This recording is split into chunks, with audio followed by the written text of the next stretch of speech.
Hello there everybody, this is General Snivy, and welcome back to more of the Xenoblade Chronicles Definitive Edition playthrough. Yes, I said more of it. Last time, we finished up all the things I wanted to show off for the main campaign, which were the super bosses as well as the newly added time trials for Definitive Edition. So, in today's session, before we get started with the main event, I first want to show off a little bit of Event Theater, and talk about this briefly. Event Theater is a new addition to Xenoblade Chronicles Definitive Edition. As the name implies, this allows you to view any and all cutscenes that you've seen throughout the entire game, and that includes the main campaign, and also view all the main campaign's heart-to-hearts as well. You can also view all of the cutscenes and also the quiet moments, which I'll get into later, for the extra story, which is Future Connected. So, if you've already experienced a heart-to-heart, you can select heart-to-hearts and divide it by character choice, like with Shulk, and let's take a look and see what we have here. We have all kinds of different heart-to-hearts here, and are divided. Each heart-to-heart is divided by character. So, alongside that, you can also change your equipment cosmetically of which you want to appear for that particular heart-to-heart scene. So, that is pretty nice. Any equipment that you picked up throughout the entire campaign and even Future Connected, those will be brought over for the Event Theater. So, if you want to make them look like a beefy tank, you can do so very easily. You can also change the time of day if the heart-to-heart allows it. What's even more interesting is that with when viewing these heart-to-hearts, you don't have to worry about any of these affecting your affinity between the two characters that you are having an interaction with, as when it comes to viewing these heart-to-hearts, since you've already viewed them before, there's really no need to worry about whether or not you lose affinity, or you gain anymore. You can't really do that either here. So, yeah, unfortunately you can't farm affinity just by means of replaying the same heart-to-hearts over and over again. That would be pretty cool if you could, but you can't.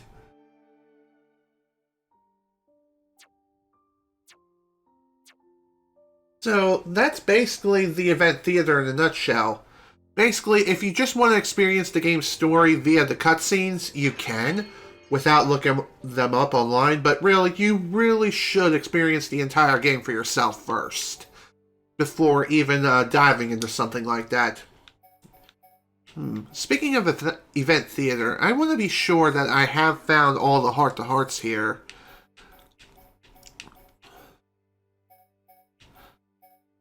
Okay,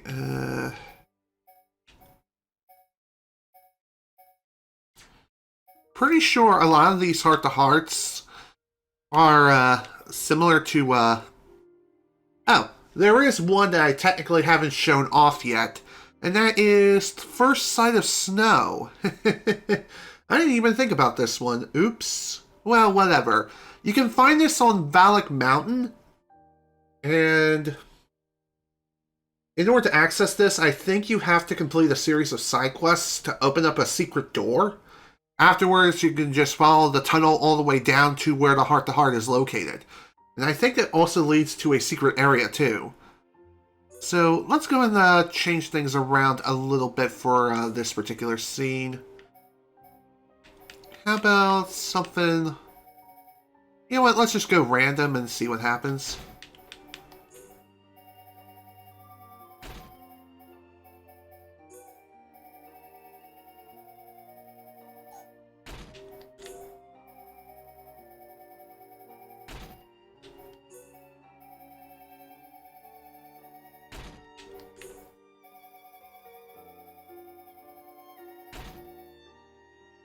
Okay, that'll work.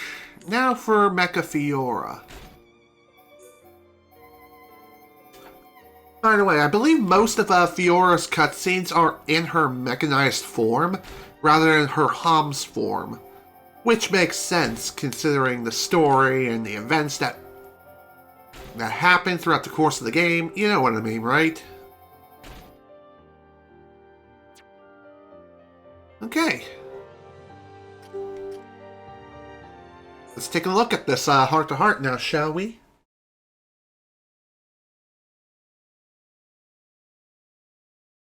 So, if you've already experienced a heart-to-heart before, and you feel like you missed it during your New Game Plus run, don't worry about it.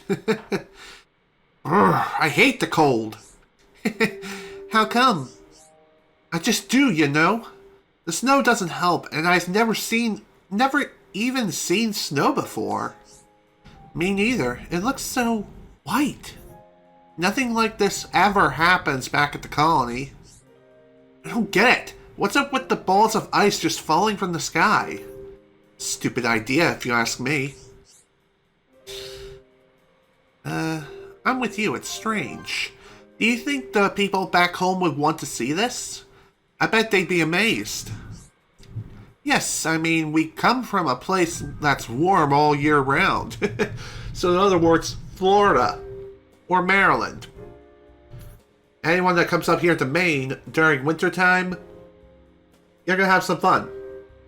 And if you want to go even further north like Canada, have fun there too. A land covered in ice is like this crazy dream world. Yeah, and I think the little ones would love to play in the snow. No doubt! You reckon we could pile some up and take it back to the colony? That sounds like a great idea. Everyone would be so excited. The adults are busy rebuilding their homes, right?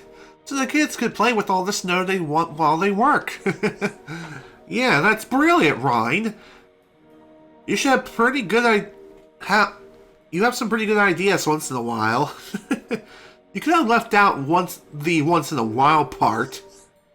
We should try and figure out the best way to transport it. It'll melt if we just carry it back ourselves. Yeah, didn't think of that. I'll get Shulk. He'll know what to do. Wait a minute.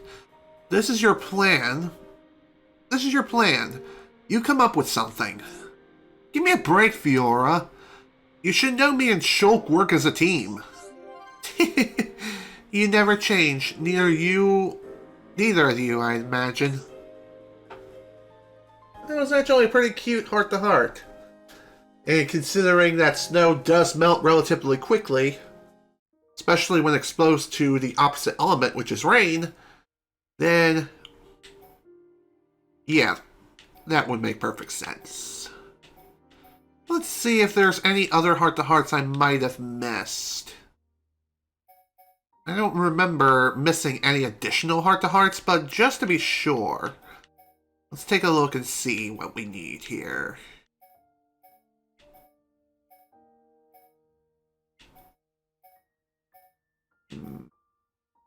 It doesn't look like much of anything here we need to worry about here. So that's pretty good to see.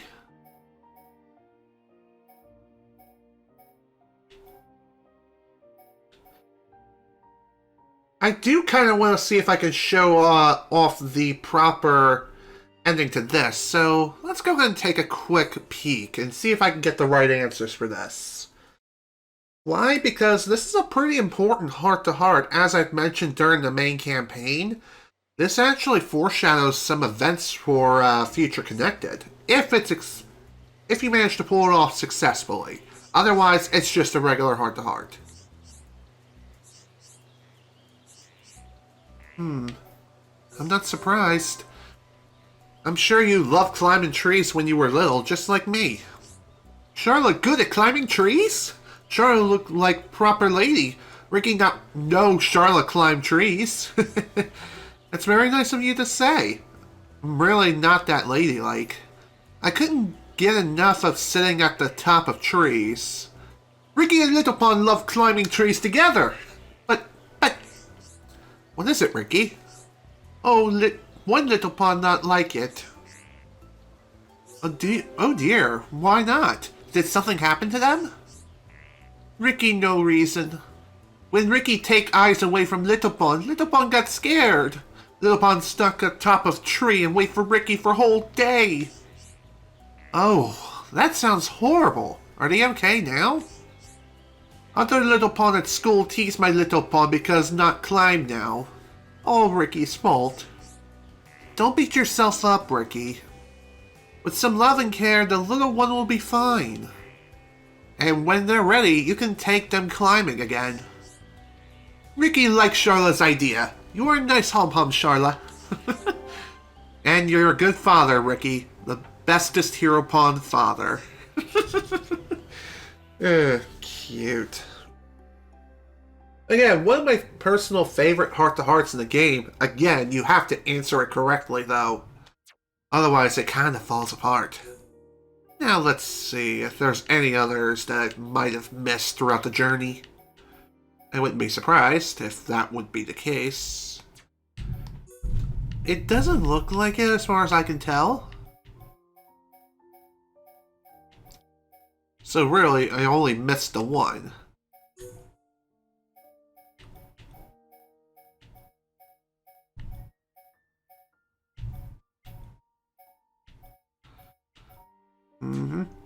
Yeah, it was just the one. Alright. Now that that's out the way, it's time, ladies and gentlemen, to begin the true final chapter of the game. The final chapter that is the extra story, aka the epilogue of Xenoblade Chronicles Definitive Edition. That is Future Connected. It's time for us to connect the future, and as I've mentioned at the end of the last session, this is treated more or less as a separate game within the same game, if you know what I mean. So what that means is that it has its own save files that you can choose to work with. So you get 3 additional save files and 1 more autosave file. So you don't have to worry about mixing up your save files from the main campaign and Future Connected. Because as I said, they all share the same, they're different. Okay. I'm definitely explaining this incorrectly, but whatever. Let's just move on. Unlike the main campaign that actually has a New Game Plus, this does not. So, in other words, we're going to be starting from scratch when it comes to this particular journey. So, with that in mind, let's begin. Thankfully, we're not going to be starting at level 1, and you'll soon see what I mean. And also, this intro cutscene is... That's simple. As I was saying, the intro cutscene... This is the reason why you want to save Future Connected until after you either finish the main campaign or you understand the story enough to know what happens at the very end of the game. Otherwise, yeah, welcome to spoiler territory. Location, me. Today, we use our power to fell a god, and then seize our destiny!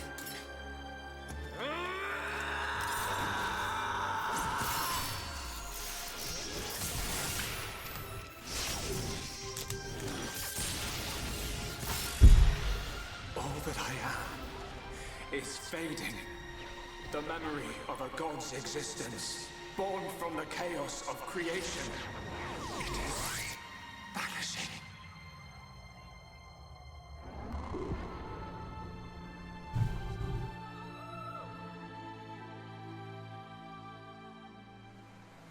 What were you looking at? The sea? I wasn't looking at anything in particular. If anything, Fiora, I was thinking. Thinking about the future that awaits us all.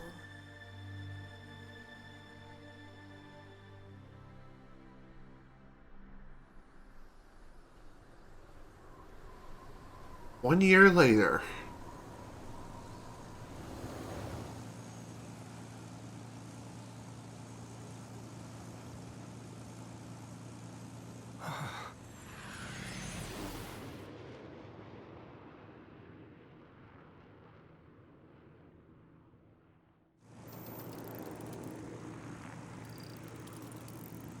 it is. Melia, we're in sight of Alcamoth. All right. I'm on my way. Uh-oh, what the hell?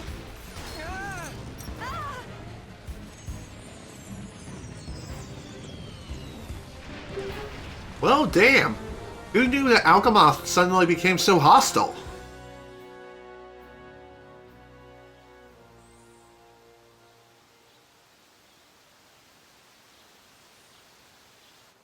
Convenient crash landing is convenient.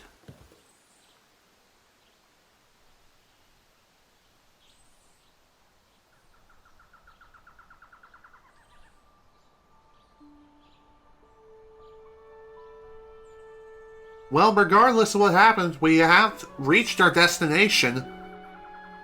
Welcome everyone to a brand new area. And I'll explain more about it momentarily. Hello there.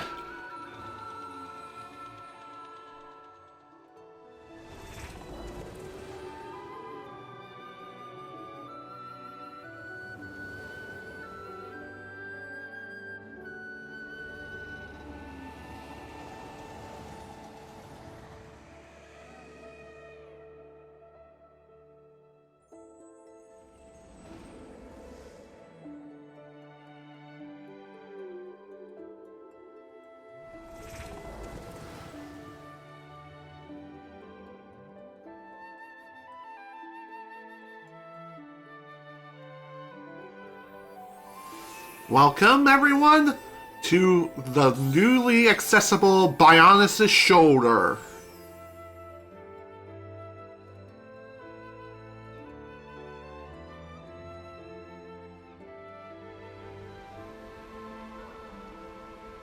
Phew. Guess we're still in one piece. Quite. What in the world was that? It happened so quickly that I didn't get a good look myself. I saw some flickering around the capital. Then suddenly, a black beam. A black beam?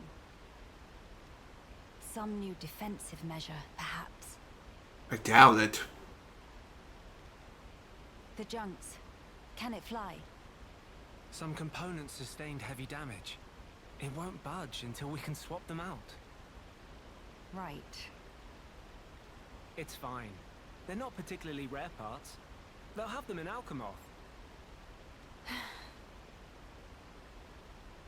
You make it sound very simple. Remember, we are still very much in the dark here. Good thing I came prepared. We'll probably be needing this. Sister Bomb, watch out on right! Hmm? I take care of it. Keno handle left side. Got you! Those voices. Are those?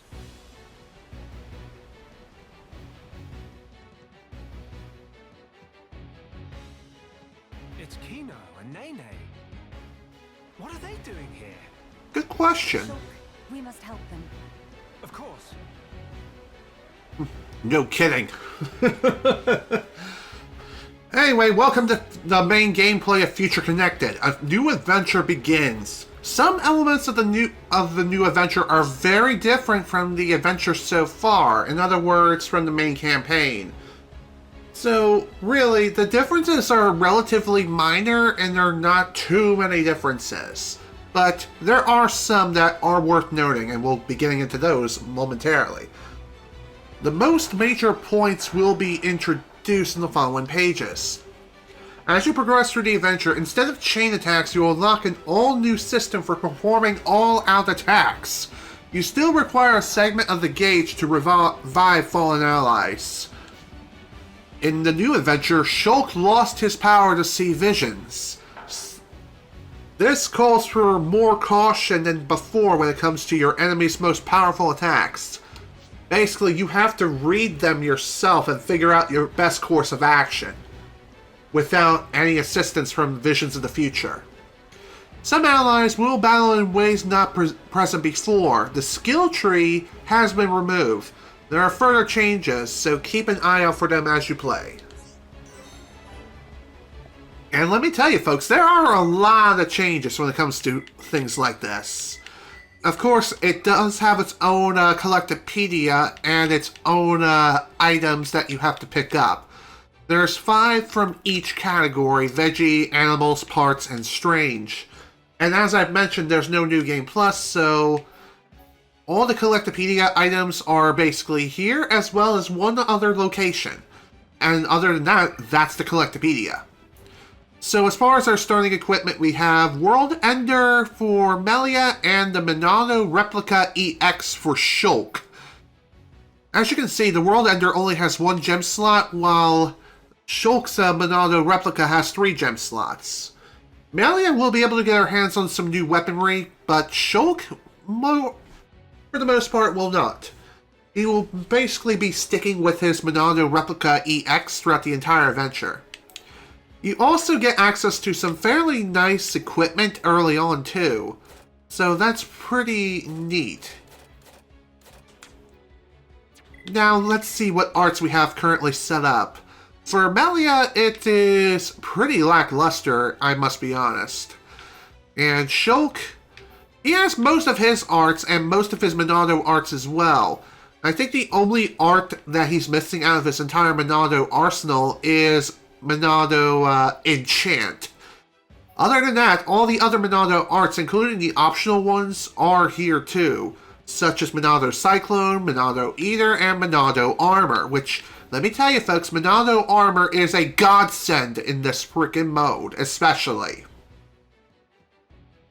So, before we get started and start making our way towards Keno and Nene, which are the node pawns who are currently in trouble right now, I need to go over and see what arts I can swap out and rearrange. So first off, Summon Bolt is going to go here. Summon Earth, I think I'll put here. Summon Ice, I'll put here. Summon Copy, I'll put here. Next, Reflection, I'm going to put here. Burst End, I'm definitely going to have here. Hypnotize, no. I'm going to put you here and you here. That way I basically replicated the entire setup for my main campaign's run, or my main campaign playthrough. And as you can see, most of Melia's and Shulk's arts are leveled up to at least Series 5, and can be upgraded further as we progress through the game, and get our hands on some nice art books. But to get our hands on art books, unlike the previous campaign where you either get them from drops from enemies or purchase them in shops, the only way to get new art books is by purchasing them in shops. And I think in this mode you use a different currency as well. And as you can see, Melia and Shulk's levels start at level 60 for this particular campaign. There are a couple of other characters who also have a bit of a unique starting level too, which are, of course, Keno and Nene. I think Keno starts at level 58 and Nene starts at level 59. We'll find out soon enough. For now, though, we need to get moving. Otherwise, we're going to be in... Otherwise, Keno and Nene may not live to see tomorrow.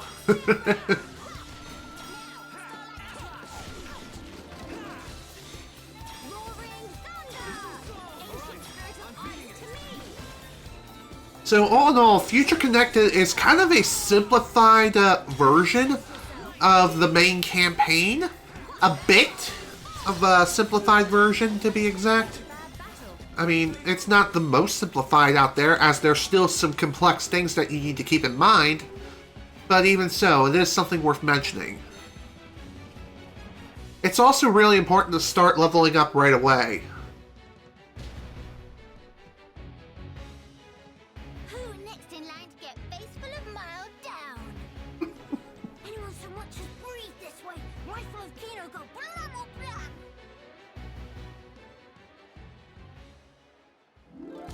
Keno, Nene, are you hurt? Let us help too. Miss Melia, Mr. Shulk. Help very welcome. More is always merrier. Agreed. Looks like we made it just in time, thank God. So, for this party setup, this is it. This is the final party, by the way. You're going to be with Shulk, Melia, Nene, and Keno. As far as Keno and Nene's arts, let's just say this. Nene is basically a replica of Rhine, while Keno is a replica of Charla, in both good and bad aspects. But unlike Rhine, who has a very large list of moves that he can unleash, Nene's moves are very similar to Rhine's, but there are some exclusions, which is really unfortunate. Sword Drive, of course, she has, along with Lariat, which are, well, really good moves. So, let's take a look here. I think I'm gonna go ahead and swap out Bone Upper and you. There we go. Obviously, I want to have the same sort of setup as Rhine for Nene, which makes perfect sense. By the way, Magnum Starch is Magnum Charge for Nene. Just an FYI. Let's see. Sword Drive, I think I'm going to swap those places around. Lariat. Okay, I think that ought to be pretty good. Although, I think when it comes to,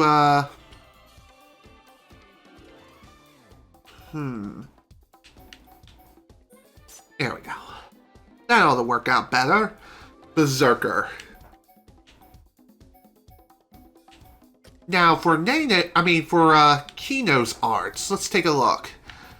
Of course, Keno, as I've mentioned, is a replica of Charla, quirks and all. So, some of you may be like, yeah, no, I am not using you ever. Screw you, go bugger off. No. I will say this. I feel as though Keno is more useful than Charla. At least in my honest opinion, but some may disagree with that, and that's perfectly understandable. Let's see. By the way, this is obviously Drive Boost. Boost. Little Blast is... I can't remember the name of the art, whatever, no big deal. Egg Shaker is Head Shaker, Noggin Shot is Headshot. Basically, the arts are the same, but have slightly different names.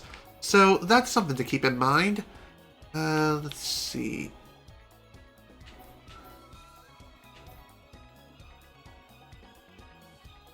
Removes debuff from target.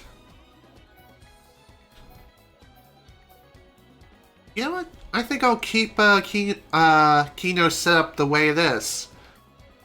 And let's begin, now shall we? So, as you have probably heard throughout the entirety of me going around the menus and everything, Future Connected has its own battle theme, and let me tell you, it's quite funky and quite fun. And when I say fun, it really is. Definitely one of the better songs in the entire game, if I do say so myself. By the way, tension is still a thing. Hello, Frisky Disc. Welcome to the stream. We did it! Job is good one, Keno. That was amazing, you two. It was like seeing Rhine and Charla fighting together again. Funny enough. Fitting for children of here upon Ricky's household. No injuries, Keno?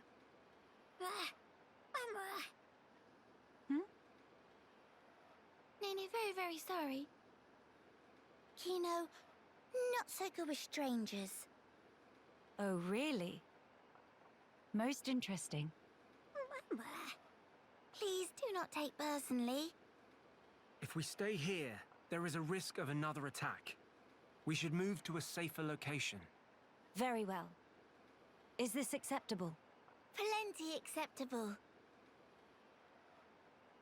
Right. Let's go.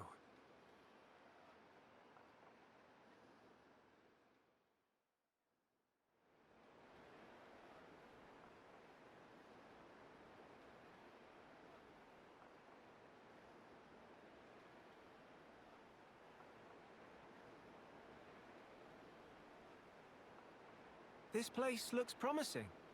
We can take a break here.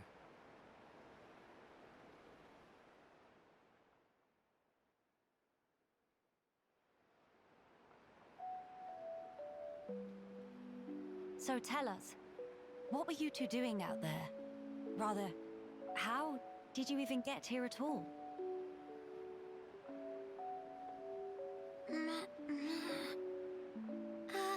About that. Melia, I think these two must have come on the junks. What? Stowaways. Classic. That's just adorable.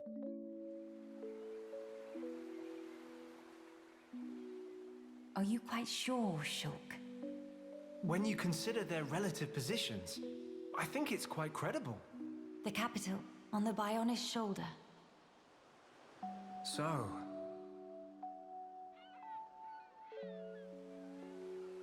Ah. So that is where the junks comes in then. I appreciate it. But even though we won peace with Zanza's defeat, the rebuilding continues. Much remains to be done. I realize that. And I also know that you've been putting in every effort. So why then? If the capital is on the shoulder, there are people there. I thought you'd want to go. Shulk. That's... We could be there and back in less than half a day. Mama? Me.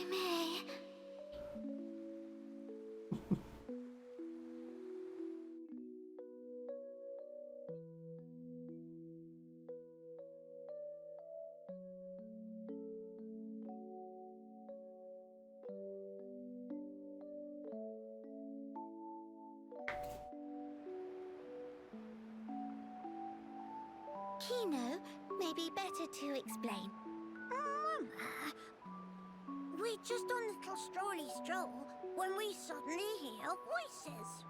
Now, Keno. Nene watch Keno with eyes of Rogel.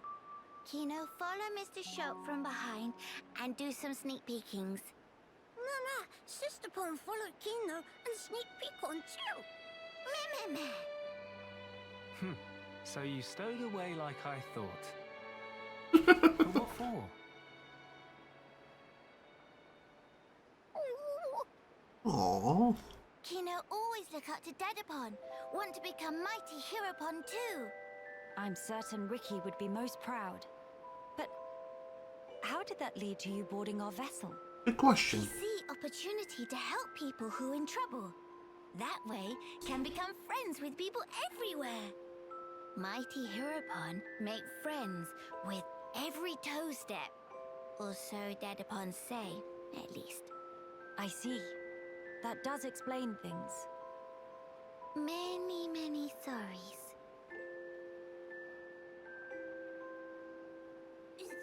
It's not fault of Sister Pon. These not scored Nene. Fault is of Keno only. Keno. Aww. Sincere sorries. Keno wanted to repay debt. Dedapon and Momopon take Keno in when Keno all alone. You were alone? Is truth. One day, out of blue, Dedapon bring Keno home. Said, here is Brother Pon. That day, nobody made comment. Everyone except Keno. Keno were happy they could say. That why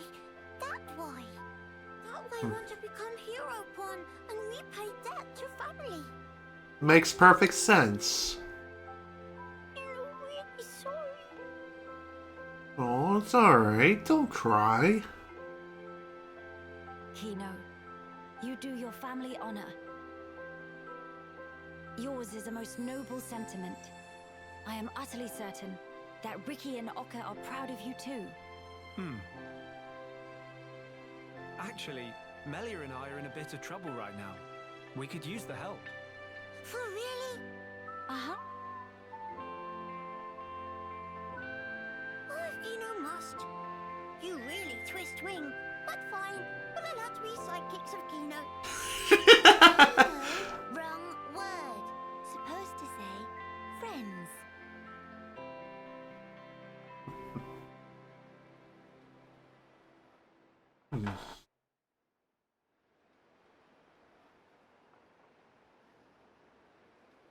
So, we'll be heading for the capital to find parts for the junks. Yes, about that. It's a bit of a hike, but could we check out that cape? Sounds like a good idea.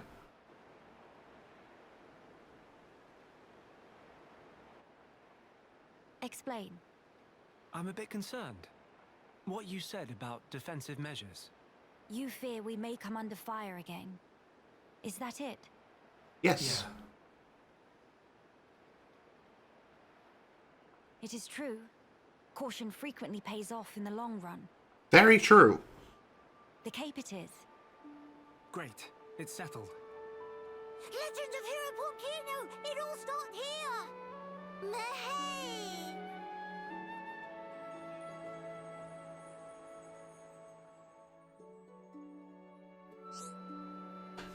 So, I believe this will inform you about the event theater and how you can access it from the title screen and everything. And basically everything you need to know about the event theater. And as I said, Keno and Nene don't start at level 60 much like Melia and Shulk do. They both start at level 58. I thought they were like level 58 and level 59, but no, that's not the case at all. So, fun fact about the Bionic Shoulder. This was originally an area where you were supposed to go into during the main campaign, but obviously that area got cut. But it was still left within the game's code, and by means of hacking the original game, you could access the place, albeit in a bit of a weird state. Even so, it is still something worth mentioning. And what's really cool is that with Definitive Edition, it added back in this area. And now it's fully accessible, fully explorable. You can do basically anything and everything you could in the main game here. But like I said, thankfully this is nowhere near as long as the main campaign. At most, if you're playing this casually, then you probably will be able to finish this within roughly 20 hours, if that. Might be a little bit less, depending on how you go about things. If you, like, rush straight to the finish line, then obviously you'll be able to finish this campaign way sooner. Hell, if you're a speedrunner in this particular category of the game, then you'll be able to finish this in, like, I'm going to guess roughly 45 minutes to an hour. I'm just saying.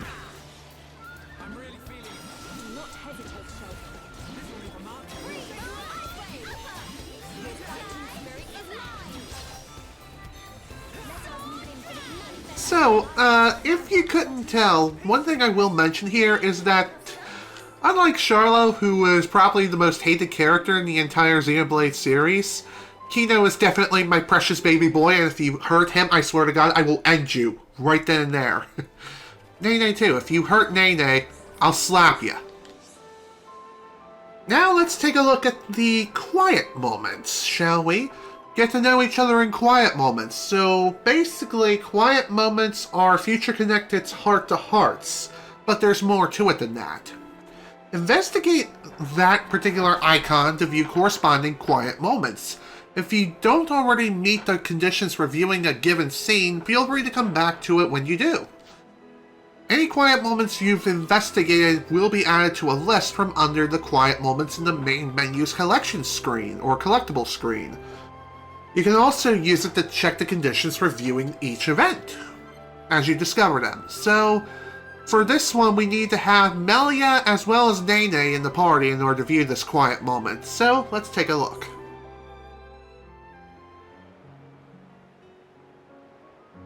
These flowers, don't they smell heavenly?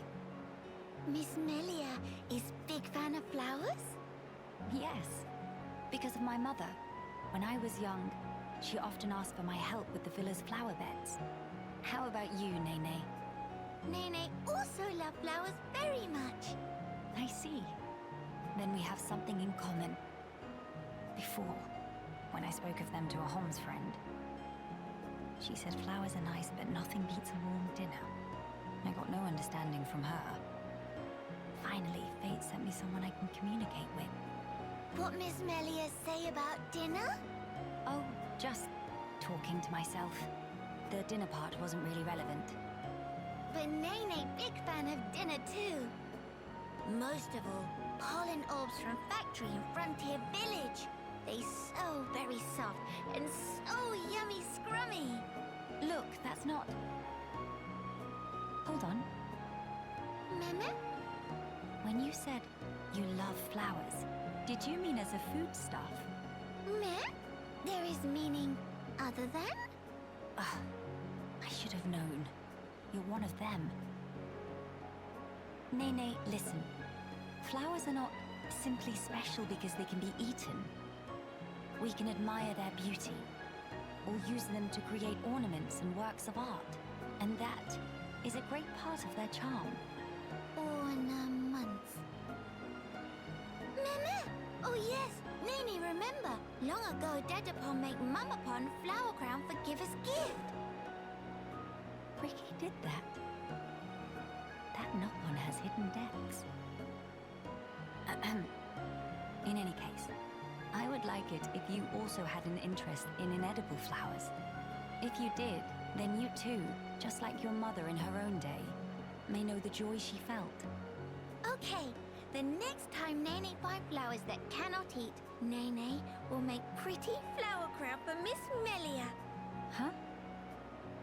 To eyes and Nene, Miss Melia look most bestest in blue. What think? While I appreciate the offer greatly, weren't you originally of the regarding flowers as food persuasion? Meh? If you make pollen orbs from not eatable flowers, they bitter and not tasty. Yes, a fair point. It is just as you say. So Nopon see different but equal value in flowers. Hello, Dubious. Welcome to the stream, and thanks for the resub, dude. I appreciate it. God damn. I was not expecting that, honestly. But regardless, thanks so much. 6 months, Genera 159 Snivy angry. Yeah, 6 months. That's kind of crazy. But regardless, though, thanks. Thanks for the resub. On whether they're edible. Maybe it was foolish in the first place to try and choose only one while discounting the other. Well then, I will humbly accept the sign of your affection. Nene, roger that. And yet, why do it for me? And won't Keno and Shulk feel left out? There You're is welcome, a very Dubious. good reason. Nene just want to see smiling face of Miss Melia, bright as sun rays. Oh my. Meme? Something wrong? Nene, not say anything weird. No, not at all. It was just how sincerely you said it. I should take a leaf out of your book. Meh? Precious Nene, I look forward to the gift. Nene, pull out all stops. Although, I would feel a bit awkward were I the only one to wear one. Why don't we make them together and exchange them afterwards? Meme? That sound wonder marvelicious. Deal. No, in fact, is unbreakable promise. Yes, naturally.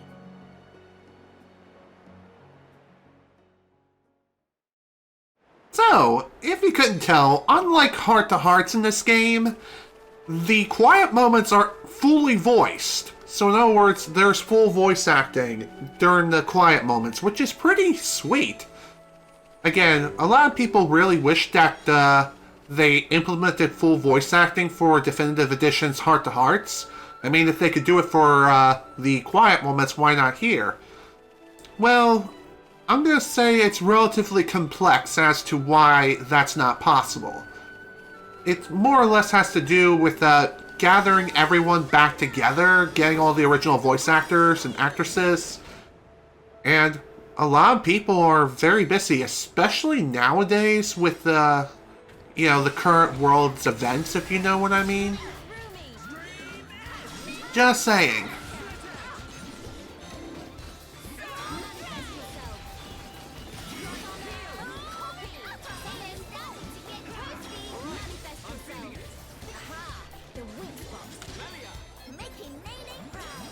Okay. Gotta love having a fully charged party gauge.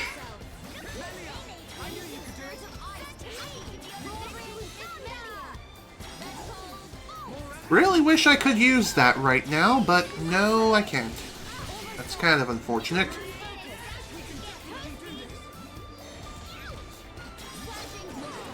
Well, damn. That's quite painful.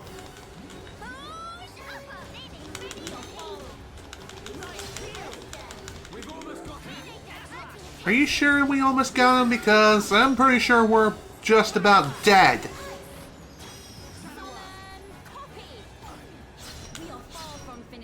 Ugh, damn.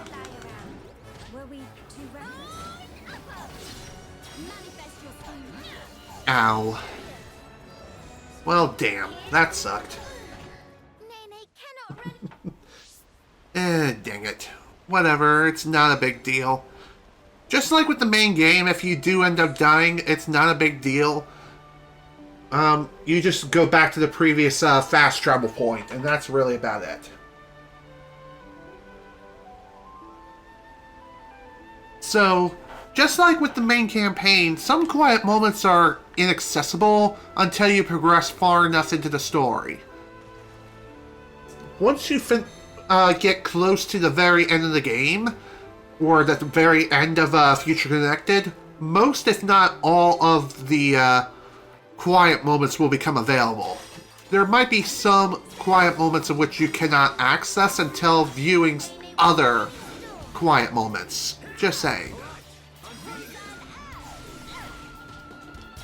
One other thing worth mentioning too is that if you're battling enemies near water or who are in water, Keno and Nene have the same problem as Ricky, as because of the fact that their Nopon and their character models are so short, walking around in shallow water is usually a recipe for disaster. In other words, they'll just float around and do absolutely nothing while everyone battles on and it'll be like, hello, a little help over here? And they're like, nah, I feel like chilling in the water today.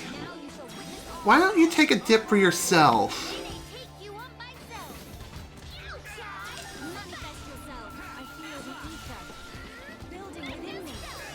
By the way, I'm pretty sure that expert mode is still a thing here, so if you're working on trying to do some level grinding, it might not be a bad idea to enable expert mode at certain points throughout this whole campaign.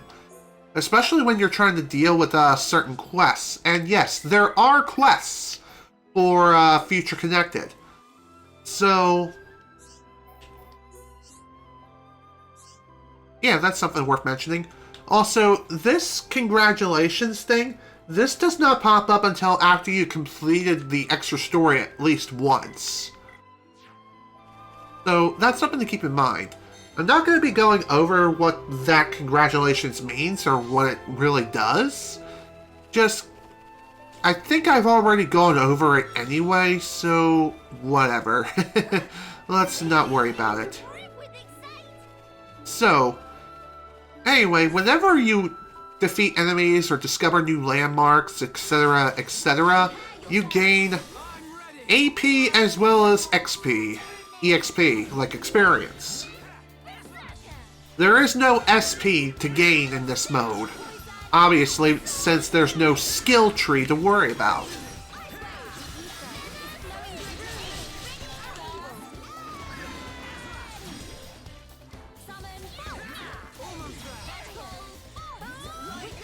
Like I said, it is really important to try to level up as much as possible, as early as possible, too.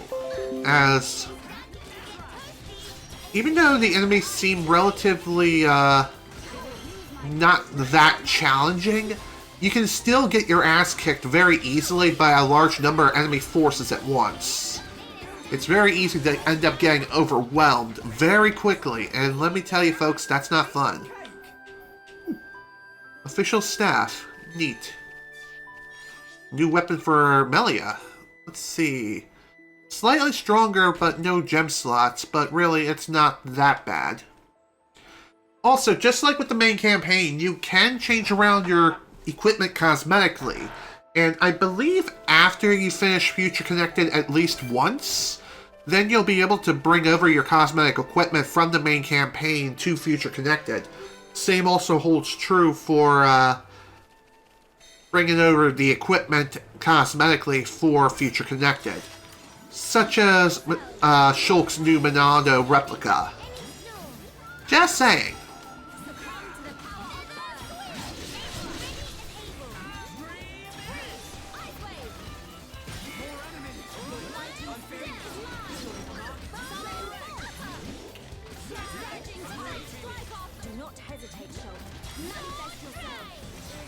Just need to finish off a few of these SOBs here.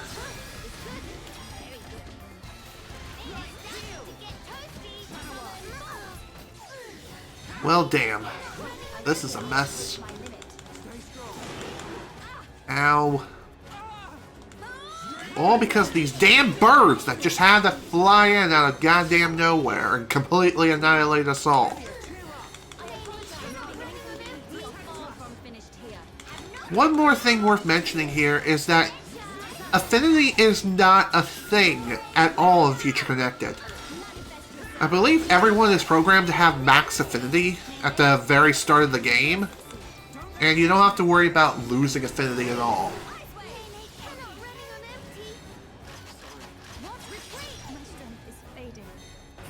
Dang. That sucked. Also, get used to seeing that prompt of casual mode. Enemies too strong? Flip it on. I say no! I don't need casual mode.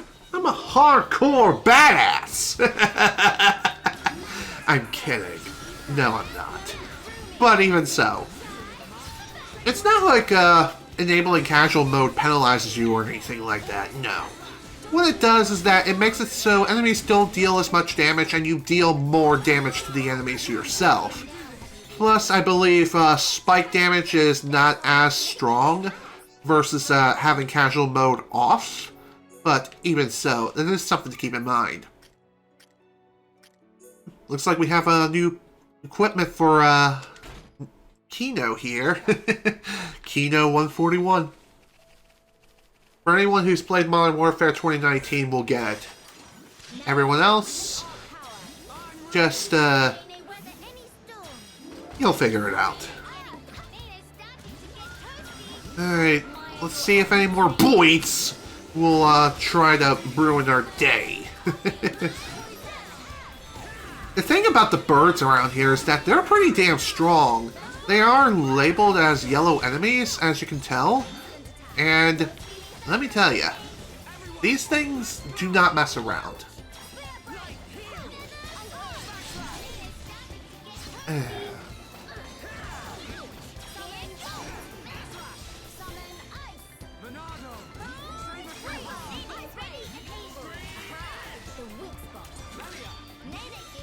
Okay. Perhaps it's a better idea to try to take out the bird first if I can. Simply because of the fact that it is so damn strong.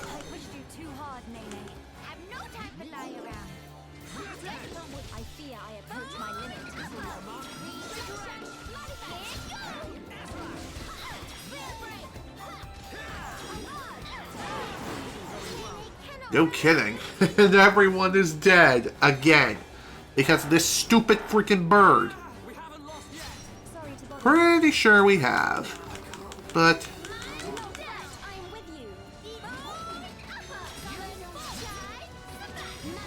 come on, please. Thank you. We be enemy fair and square. No enemy can stand against us when we bring our might to bear. That's because you're both pretty sturdily built. Huh? Huh? Why the cold stairs? Wait, is there an enemy behind me? That's pretty funny. Okay. Oops. Wrong person. Here we go. Everyone, stay on your guard. That was pretty rough. But thank God we just barely made it through that alive.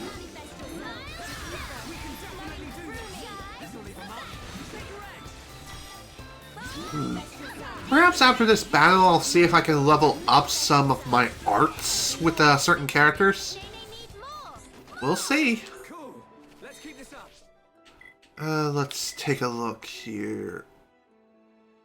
Arts. Okay. So, leveling up arts is pretty simple. With enough AP, you'll be able to level up an art by 1 level. Depending on the art book that you have, you'll be able to increase the level of that particular art until you reach its max power. In order to increase its level even further, you do need additional art books. And during Future Connected, the max power of which an art can be is 10. Obviously, you can't bring over the level 12 art books to Future Connected. That only applies for the main campaign. So, that's something to keep in mind. Let's see. I think I'm gonna invest some of my power on Summon Copy and Summon Earth. Let's see what else I can work on. Summon Bolt. That'll work. Can I level up anything else? No. Obviously, the stronger the art is, the more AP is required to level up that art. So, one other thing worth mentioning is that Shulk's arts, his regular arts, have a max power of level 8, but his Monado arts already No. His Monado arts are always at max, which is level 10. So, when it comes to leveling up his arts, I highly recommend investing your AP in Monado armor. Why Monado armor? Because, as you can see, right now its current effectiveness is that it'll protect the users, or the entire party, or more or less increase their physical and ether defense by 55%, and it lasts for 15 seconds currently. As I mentioned in the main campaign, you can, if you increase this to max power, then it will reduce all physical and ether damage by 75%. You want to do this, so that way you're ready for the entire adventure. Otherwise, invest in whatever. But seriously, invest in Monado armor first and foremost. So, let's see. I think for Nene, I'm going to do Sword Drive, Mild Down, Lariat, and I think I'll do Feather Swing. Next, Bone Upper. I could do it again if I want. In fact, I think I will. Yes. Now for Keno. Definitely gonna put that in there. You here. This as well.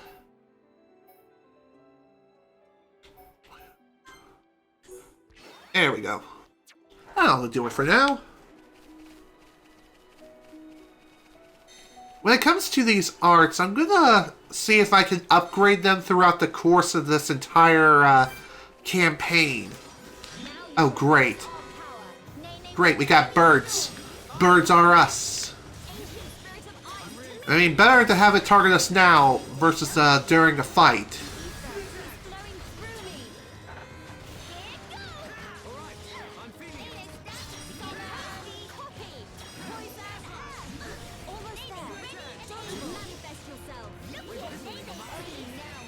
There we go. Bird is dead. By the way, I'm not too sure, but I think with expert mode you could lower the level of everyone as low as level 60, but no lower than that. At least I'm pretty sure that is the case.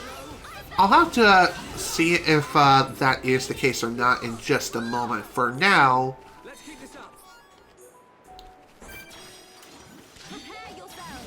let's clear everyone out of here first.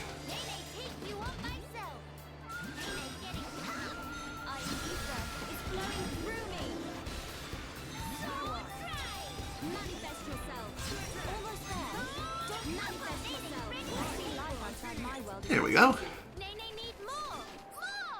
Piece of cake. Okay, I already got one of these, so no need to carry any more. Though, if anything, it probably would be a better idea to hold on to those extra weapons. Just for selling them. Okay. What do I want to do again? Oh yeah, now I remember. Expert mode. So, this is the tutorial for Expert mode. You can reserve XP. Expert mode lets you store portions of earned XP for later use, rather than being granted to a character immediately. You can enable it by opening the system menu with plus, going into Expert mode, and toggling the option. The option is disabled by default. When Expert mode is enabled with the right by pushing in the right analog stick, all further experience gained through completing quests, discovering landmarks and locations, etc. will be stored as reserved XP. Expert mode section. The Expert mode section of the system menu plus lets you manually adjust your party's character's level. Increasing a character's level will cost reserve experience. Reducing a character's level will convert excess experience points back into reserve XP. Level adjustments is performed individually for each character. Select your desired character with A, then pick the desired level, use left and right, and then press A to confirm. While leveling up, the maximum level available with your current XP stockpile will be shown. You cannot lower a character's level beyond the level they were first introduced at. So, in other words, yeah, you cannot lower anyone's level lower than level 60, with the exception of Keno and Nene, whose levels can be reduced to as low as level 58, as that was when you first encountered them. Like I said, I'm not really going to be using Expert mode very much in this particular mode, except mainly maybe for level grinding, but that's it.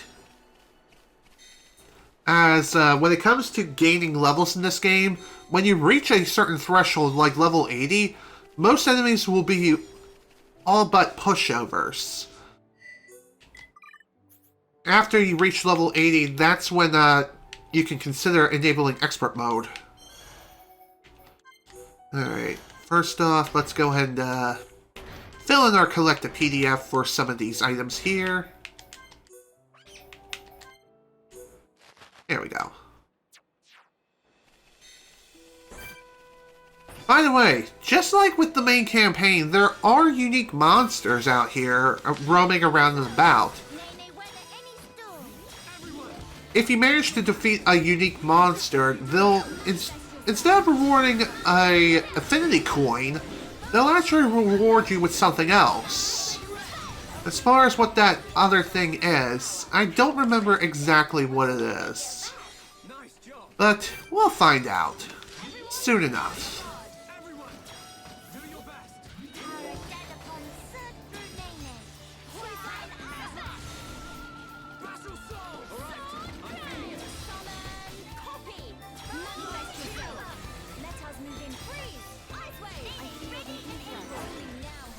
Power. That feel like run of pollen mills. Piece of cake! Now you shall witness our power. Nay, weather any storm. I'm ready! Nay, getting We can definitely do this! manifest yourself.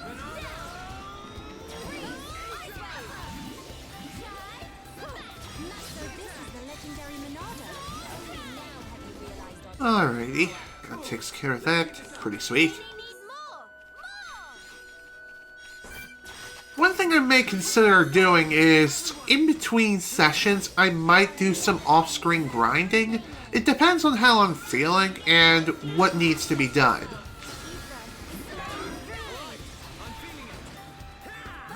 Again, you don't really need to worry about grinding all that much in this game, or even in Future Connected for that matter.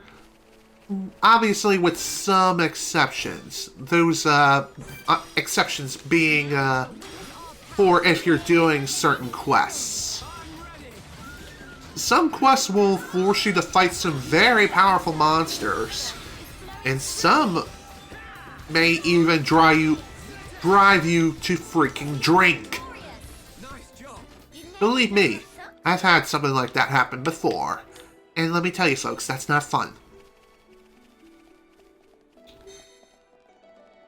Alright.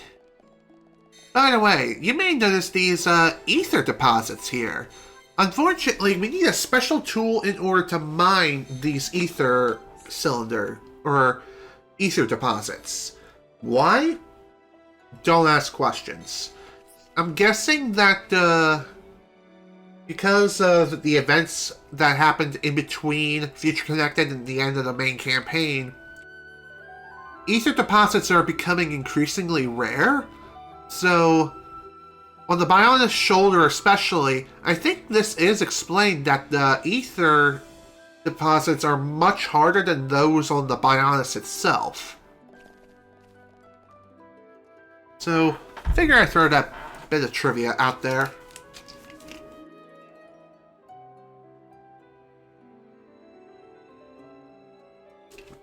Would you look at here? Many bird people here. I was just about to say that, thank you.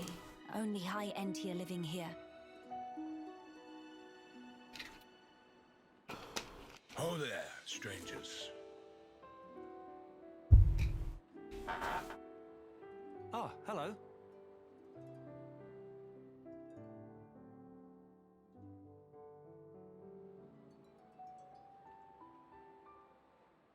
I see. You've had a rough time of it. However, I suggest you steer clear of Alcamoth. Even if you do somehow get there in one piece, don't expect the transporters to be running. Oh? Why's that? The thing that shot at you was no defense platform.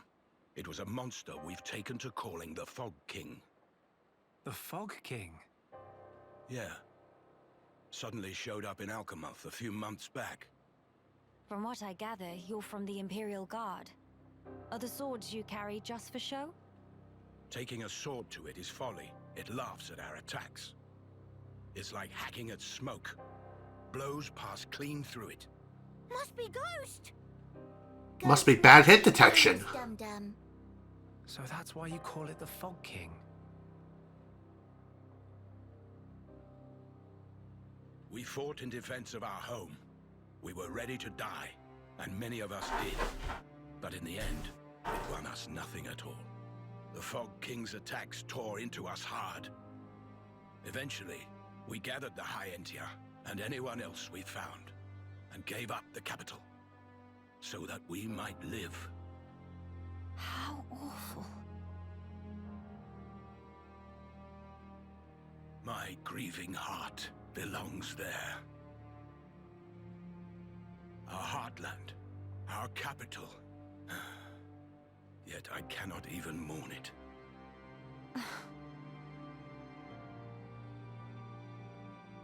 Maxis, Huh? Yes? please, you have to tell us how to get inside. Shulk, be serious. Boy, are you hard of hearing? I heard you. Then you should know better. No matter the situation, we have to go. If I fix the junks, we can all leave this place. Then, once we're in Colony 9, we can make plans to retake Alcamoth. No point. Why not? Shulk, do you think we took all that lying down? Huh? No. We're not stupid, you know. We did all we could. It's true. I want to go home. But that's a dream that won't come to pass, and it already cost too many lives. Maxis. I understand where you're coming from. Still, I have to be blunt with you. Let it go.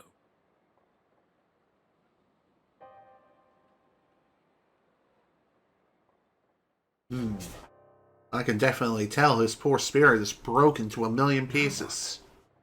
Judging from the speech, I can't see us convincing him. So this means we're stuck here? Quite a predicament, Empress Melia.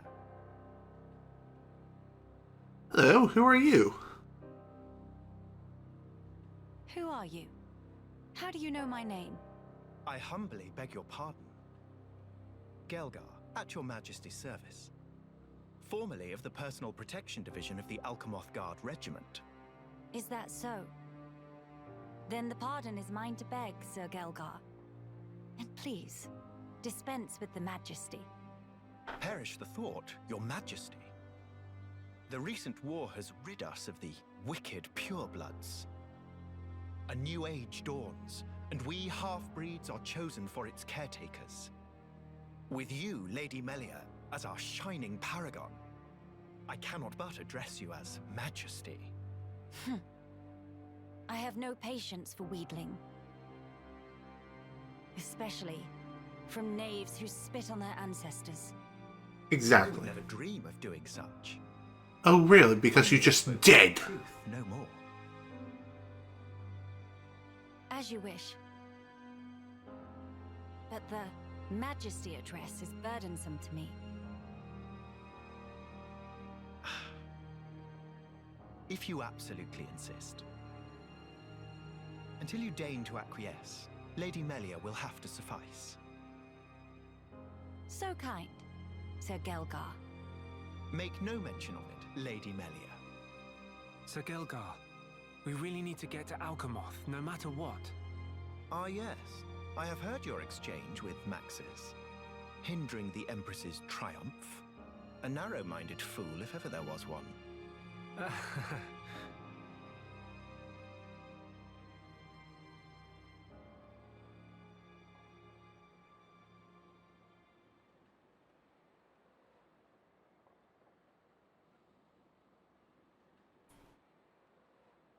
To begin the authentication process, one must raise their hand to the transporter.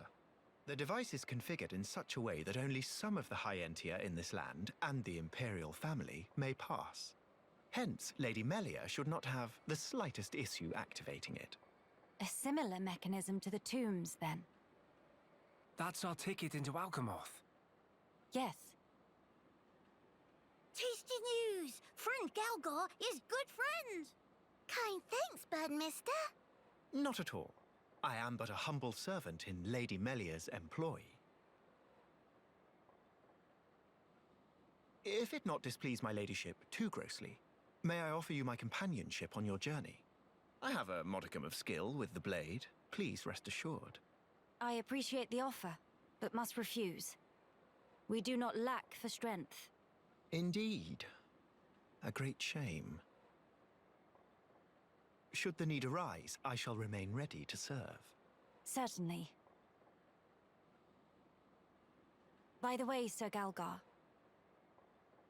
this outpost appears to consist of naught but soldiers. Where might all the other refugees reside? They dwell beyond the Grandel ramparts, which lie below this point. They live at a remove from you, then? Yes, because of the Machina who live there. What do you mean? Might you have forgotten? When the war broke out, it was the Machina's treachery that lit the fuse. Were it not for them, we needn't have lost our brethren and our home. You couldn't stand the machina and thus moved away. Precisely. But the war is concluded, Sir Gelgar. Some simply cannot let go so easily.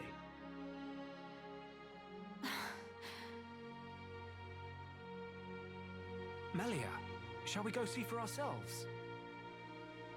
Ah, yes. Very well. Sir Gelgar, we will take our leave of you now. Do please take care of yourselves. You'll find passage to the capital through the Cragmore Caverns.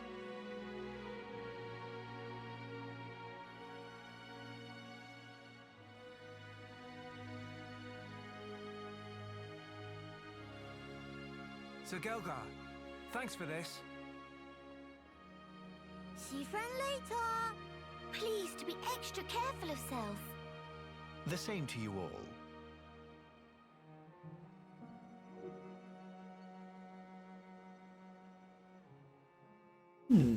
I have a feeling that Gelgar simply cannot be trusted. He is giving me some Xehanort vibes. For those of you who played Kingdom Hearts Birth by Sleep will know what I'm talking about. And yeah, I do plan on covering that game in the future. Sometime next year, for sure. But as far as when, that's still to be determined. My aim is summer at the very least. Now, I believe the game is informing us that we can visit shops now, which is pretty sweet. You can buy weapons and armor in shops to help your journey go smoother.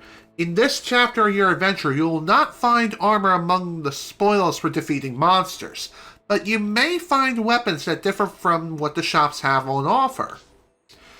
There's no lack of people having problems on Bionis' shoulder. Through completing the quest they give you, you'll obtain rewards such as money and equipment in new color variants, suitable for use as cosmetics. Which has already been explained. And this one's a pretty important quest, right here. Hello there, would you feel about assisting me in my research? Come on, don't make those faces. It's an easy task, I swear. I'll take the, grimace as a happy ma'am, shall I? Words I cannot. See, I developed this tool for exploiting ether crystals, a common ether pick, if you will, and I'd like you to test it out. You're still looking uncertain. Struck dumb by my apparent genius. Oh, of course! You're used to being able to mine ether crystals on Bionis with run-of-the-mill tools, aren't you? Well, that won't work here on the Bionis' shoulder. The deposits are too dense, so you need a specialized implement, i.e. this.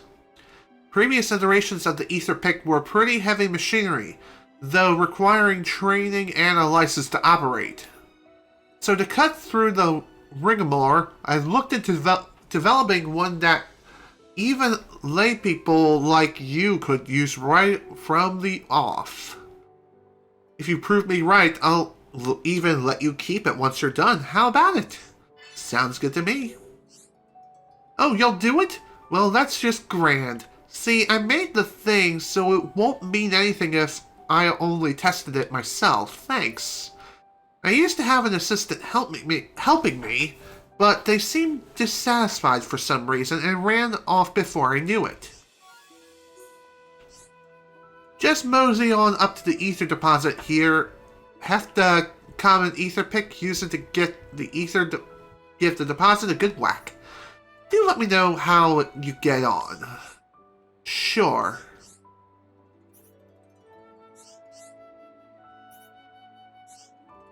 Okay, that won't be too hard. If I recall Caronel's words, I should locate an ether deposit, then give it a good whack. No time like the present, I suppose. I look forward to this experience.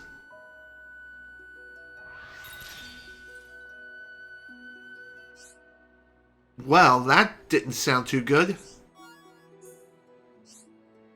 What just happened? Caronel? Hey. Thanks for that. I have to say, I didn't expect it to break so easily, though. Right. give it here for a minute. I see. So the problem is durability. Alright. Due to the high ether density of the biologist's shoulder, it seems the crystallises into a form that's perfect for gems. Just reinforcing the pick isn't likely to improve the yield in practice. Thank you all. This has been a valuable learning opportunity. I feel like I can take my research to the next level now. I did want you to have the common ether pick as thanks, but now that it's broken, it won't really do, will it? Well, that's too bad. I'll just have to give you the old retail model instead. Like I said, it's got its kinks, so it requires a trained hand, but it's better than nothing, right? You should be able to use it to harvest decently high purity gems from around the shoulder. Saves you time crafting. So, hello, Botch Pro. It's going good. How about you? Also, welcome to the stream. Glad you can make it. So, this is a bit of a fun twist. On the biologist's shoulder, you can use a tool called an ether pick to mine actual gems from ether deposits, not just crystals.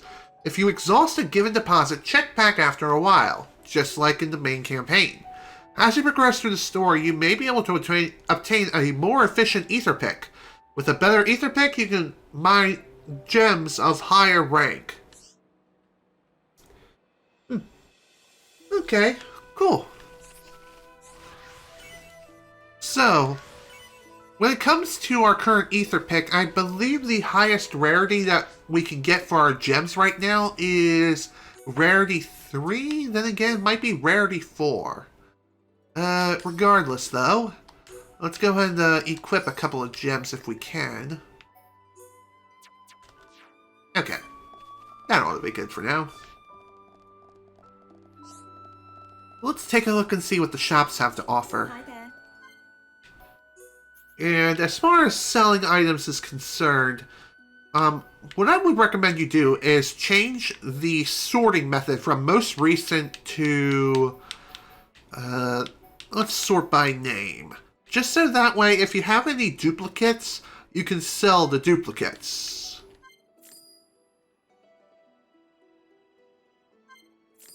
Go. You can also sell the World Ender if you so wish, but you cannot sell the Monado Replica EX. So that's something to keep in mind. Let's see. As far as anything else, it might be a better idea to hold on to this stuff, at least as of right now.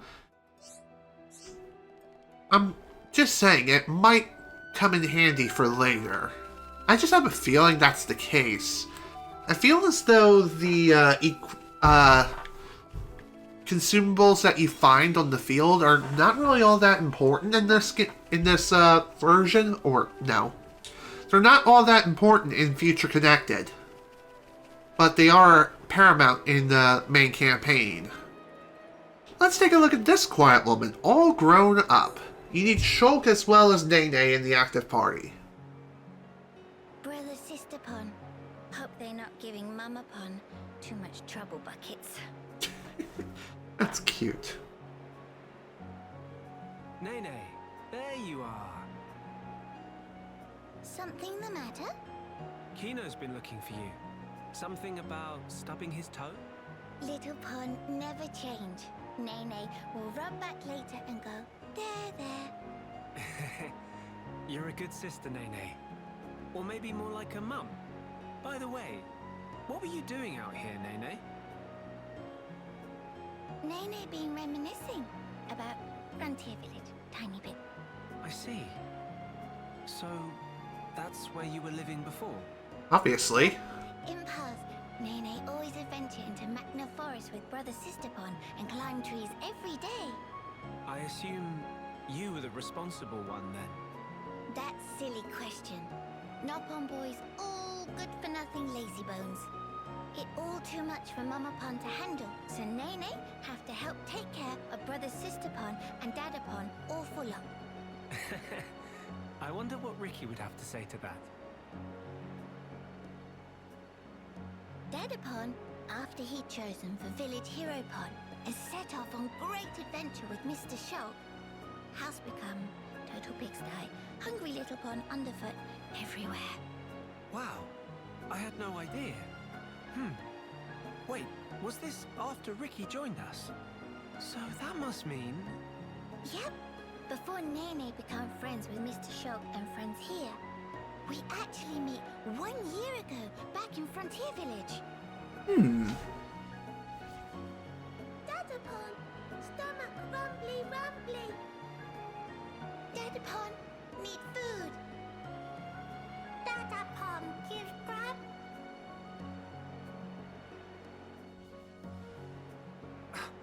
You're kidding? I'm sorry, I feel kind of bad about this now. Though, in my defense, you've really grown. It's almost like you're a whole different Noppon. Very true. Noppon biology, aged between 10 and 15, often experience growth spurt. That why, when compare Nene now and Nene 1 year ago, it's not too surprising if not realize they the same person. It's still quite a surprise. I never knew that a Noppon could grow that much in a single year. Now Mr. Shulk can rely on post-growth spurt Nene more than ever. We can always count on Noppon. Us Homs could learn a lot from you. But Nene had these moments lately when get teeny bit lonely. Oh my. Poor Hum-Hum. Mr. Shulk, such chowhound. I don't think that was me. Nene prepares some grub, too sweet. Now, Mr. Shulk, go call Keno and Miss Melia and tell to wash up. Really, that's...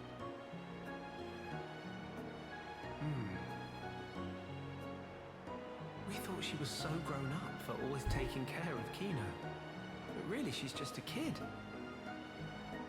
No wonder she's lonely.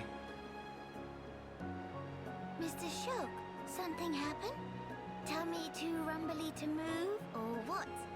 Wait, I've got it. Mama? I'll round up all the others. Then after, we can all chip in with a meal. It'll be more fun that way. Mr. Shulk would not say no.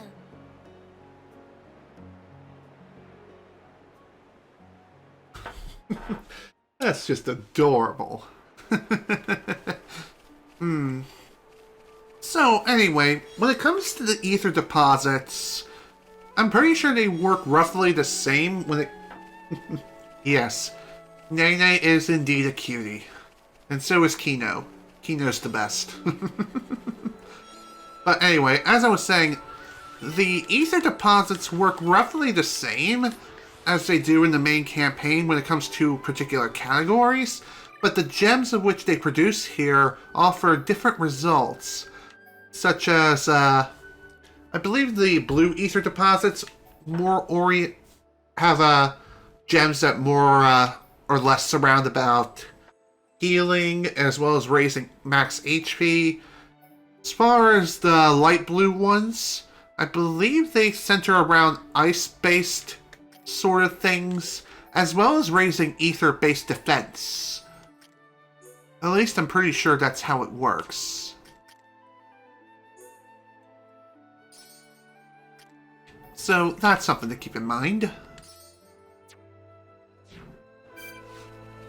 I feel as though, for the most part, most of the ether deposits, you can get anywhere from 2 to 3 gems, at least with the current ether pick we have. One other thing worth mentioning too is that fast traveling is still very much a thing. So, that's pretty nice. By the way, the Bionis Shoulder is a pretty big area to explore as well. So don't be afraid to explore around and Take a look around, see what you can find. You never know. You may discover something quite fascinating or quite deadly.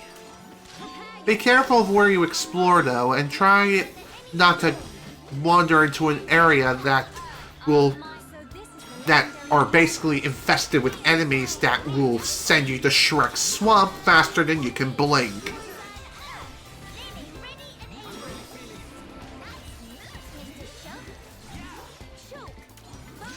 I'm pretty sure that the highest level enemies that you can find on the field normally are roughly level 75 to level 80. So once you reach level 80 yourself, you should be golden when it comes to exploring all of the Bionis' shoulder. Plus, I believe if you play your cards right, you should be able to level up fairly quickly.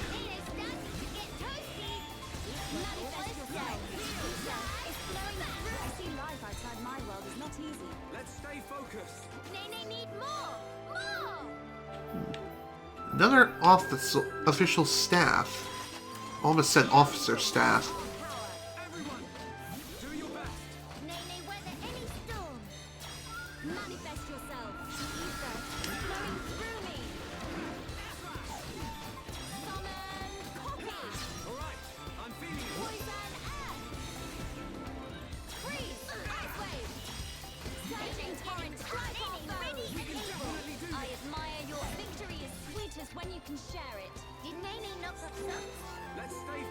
Okay. That's pretty good, all things considered. Indeed it is, King. And welcome to the stream. Glad you can make it.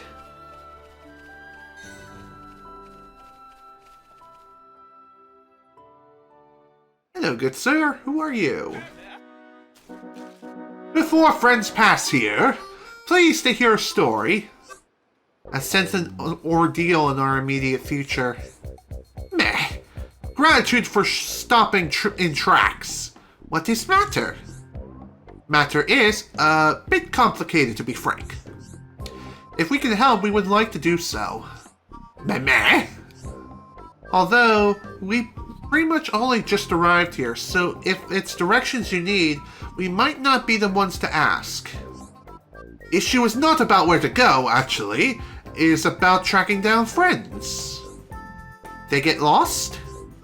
They not lost, no. They scatter to designated locations to perform ordered land survey. What point of that?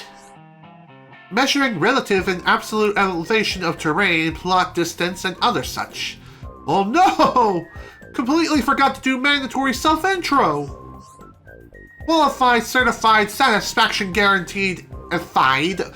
Pond Spectre 10-2 is named. Surveying new lands' game.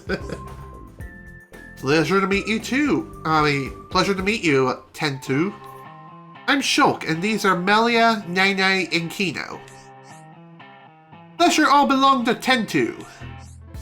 My curiosity is a little piqued. Might I ask what a Pond Spectre is? Question is extremely well timed. Pond Spectre is name of elite unit of Nopon surveyors, and 10-2 is one. Nopon from Frontier Village survey here. Pond Spectre's name said in tone of reverence at least once or twice. Sister Pond, have any clue? Nene guessed Dada Pond might know. Ugh. Things worse than 10-2 thought. Long period of suspended activity was disastrous for brand recognition. Meh! No! Tribulation is only opportunity in full body costume. Go on, 10-2. Have to put best foot forward. Or foot, whatever. 10-2 and other Pond Specters actually come to Bionis' shoulder to conduct full and complete survey. But Chief 1-1, who is brigade leader, forgot to inform of rendezvous point. So thought of 10-2 finish own assignment. Looks like up creek without paddle, except all Pond Specters in same boat. tend to think should probably go look for teammates, but when monsters carpeting land, probably even veteran Pawn Spectre like tend to have hard time. Apart from yourself, how many members does your team number? Nice round 11. Round my ass. It's more like prime, but whatever. 11, I see. This is a vast land, so searching by yourself certainly seems dangerous. Do you know where your colleagues might have gone? Tentu might have couple thinkings. 2 Pawn Spectres can probably find that maybe they have clues for other whereabouts. All ratings. Then we shall go search for first 2. Now wait single minute, Keno. Still plenty of important business we attending to. Tend to not get underfoot, promise. Friends look strong, so thought maybe can go with. That way, if see Pawn Spectre somewhere along travel path, can help each other is good plan or what? What do you think, Melia? Do you really need to ask Shulk? We help you look for Pawn Spectre friends. Should really be Miss Melia that's saying that. Really? Oh boy! Tear ducts up Tentu, welling with joy. Thank you, friends. Can you tell us, to the best of your knowledge, where you would expect your colleagues to be? One was in charge of area between crossroads on way to Companion's Cape, all ways to Nether's necropolis, whatever. This one is a bit of coward, so Tentu not sure he do survey job properly. One other was assigned to area past Cragall Cavern, stretching from lake on lefty side of Pillar Knoll. Might be having case of screamy whatever, an unexpected circumstance, so Tentu would like to put mind at ease. At least friends think Tentu is some kind of freeloader. Let reassure, we push, come to shove, Tentu shove! I feel better already. Thank you, Tentu. But of course, Tentu most grateful too. Welcome to the team.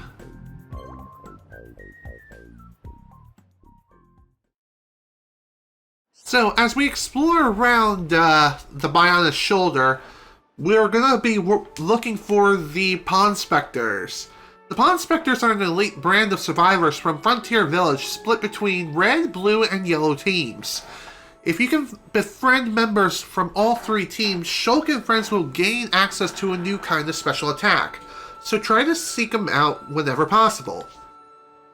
The full Pawn Spectre Brigade numbers 12 members. When you recruit one, they may tip you off to the location of other locations you've heard of are marked on the map with a flag icon. Pawn Spectres on Bionis shoulder have issues they struggle with. Resolve those issues for them and gain their help in your quest. In the collectibles section of the main menu, you can access the Pawn Spectre report to learn more about the Pawn Spectres you have befriended up to that point. So, in other words, yeah, in order to gain access to this new special attack, we kind of need to befriend these Pawn Spectres, which is pretty easy to do, all things considered. You just have to locate them on your map, speak to them, and answer to their woes, and fulfill their requests. Qualified, certified, only mildly terrified, Pawn Spectre Tay-Tay is a name in surveying new lances game. But really, none of that matter right now. Tay-Tay is smack in the middle of catastrophic struggle of life and death. Nene have bad feeling in pit of tum-tum. Indeed, something ought to be done about this. Tay-Tay was snack secret surveying, careful to hide from watchful monster eyes, but then made worst mistake of life, and at upon inspection let little victory cheer slip out. And then monsters spotted Tay-Tay. Monsters poised to lunge up soft sudden body of Tay-Tay. Thanks to quick escaping legs, Tay-Tay able to hoof it all the way here, but then grim realization dawned on Tay-Tay. Somehow Tay-Tay lose more presumptuous than life protective charm. Tay-Tay think possibly could have dropped at Nerthus Narcopolis just upslope here. Oh, please help Tay-Tay to find dear friends. Tay-Tay is begging you. Sure, let's go ahead and take a look at this now, shall we? Also, when viewing quests, the quests now label a recommended level for taking on that quest, because the areas you're going to be exploring are going to have some pretty nasty monsters. But thankfully for this particular quest, this really shouldn't be too bad. It is basically asking your party to be roughly at level 63. Everyone's at level 62, with the exception of Keno and Nene, who are at level 60. But this really shouldn't be too bad if we play our cards right. So long as we take our time, everything should be fine. Alright, before we head out, let's see if I can level up anything. Obviously that is a yes, but even so. Anything else? I think I'm gonna go ahead and level this up. And I think I'll level up Mild down too. Anything else? Technically speaking, I can level up some of the other arts that I currently don't have equipped, but I think it's a better idea to save those for later. Save the remaining AP for later. Let's see here.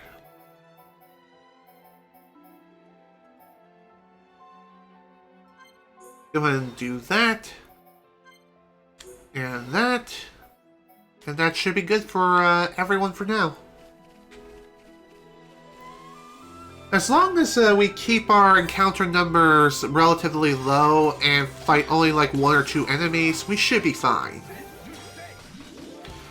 So, when it comes to recruiting these members of the Pawn Specters, they will assist you in battle. In battles against enemies, Pawn Specters will jump in to help Shulk and his friends on their own initiative. Each Pawn Specter has a signature move, healing the party, debuffing the enemies, and so on. Red teams have offensive signature moves, blue teams have mostly healing signature moves, but not all of them do, strangely, and yellow team has debuffing signature moves. If you perform well in Battlestar and Affinity, Burst Affinity, etc. by pressing the B button at the right time, the Pawn Specters may enter a state of high tension. Pawn Specters in a state of high tension will join in the battle with all their strength and with no slacking off. High tension will wear off with time, returning to the usual state. So in other words, they will join in the battle, but don't expect them to do very much when it comes to attacking enemies, healing you, etc. At least not early on. But once you recruit everyone from the Pawn Specter Union, then everything will go a lot more smoothly.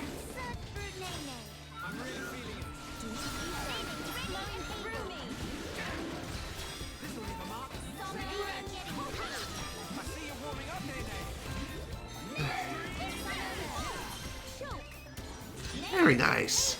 Level up for Nene. You gotta love seeing that.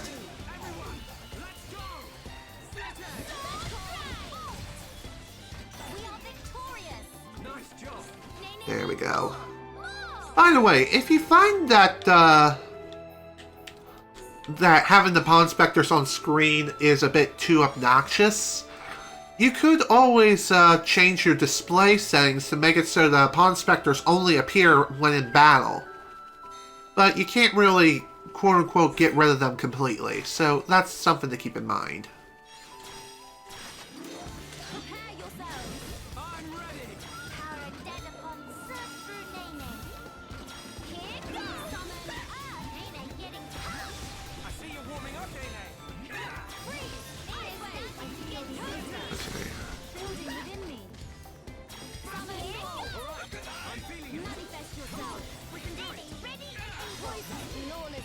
By the way, in order to get access to the new special attack, we have to recruit at least one of the... We have to recruit at least one of the Pawn Specters of each team. We already have one for blue team, so we just need one for red team as well as one for yellow team in order to be able to execute the new special attack. But even so, we obviously don't have access to this special attack right now, and that's perfectly fine. We'll get access to it over time. So long as we continue to explore, continue to find these people, we should be good to go. New weapon for Nene. Neato.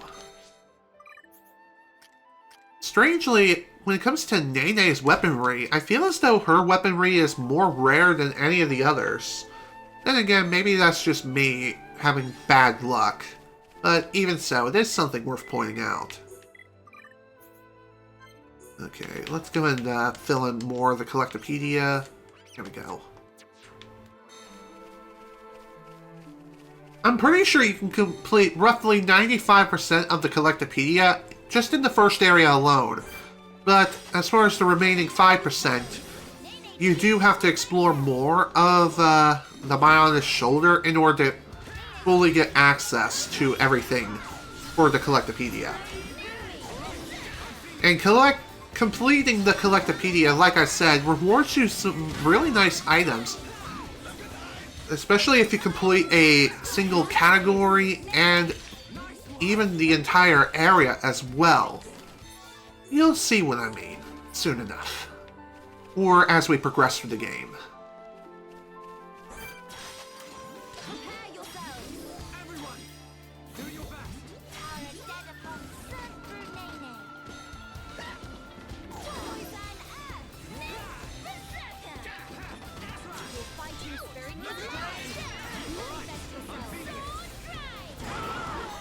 Oh dear. That's definitely not good.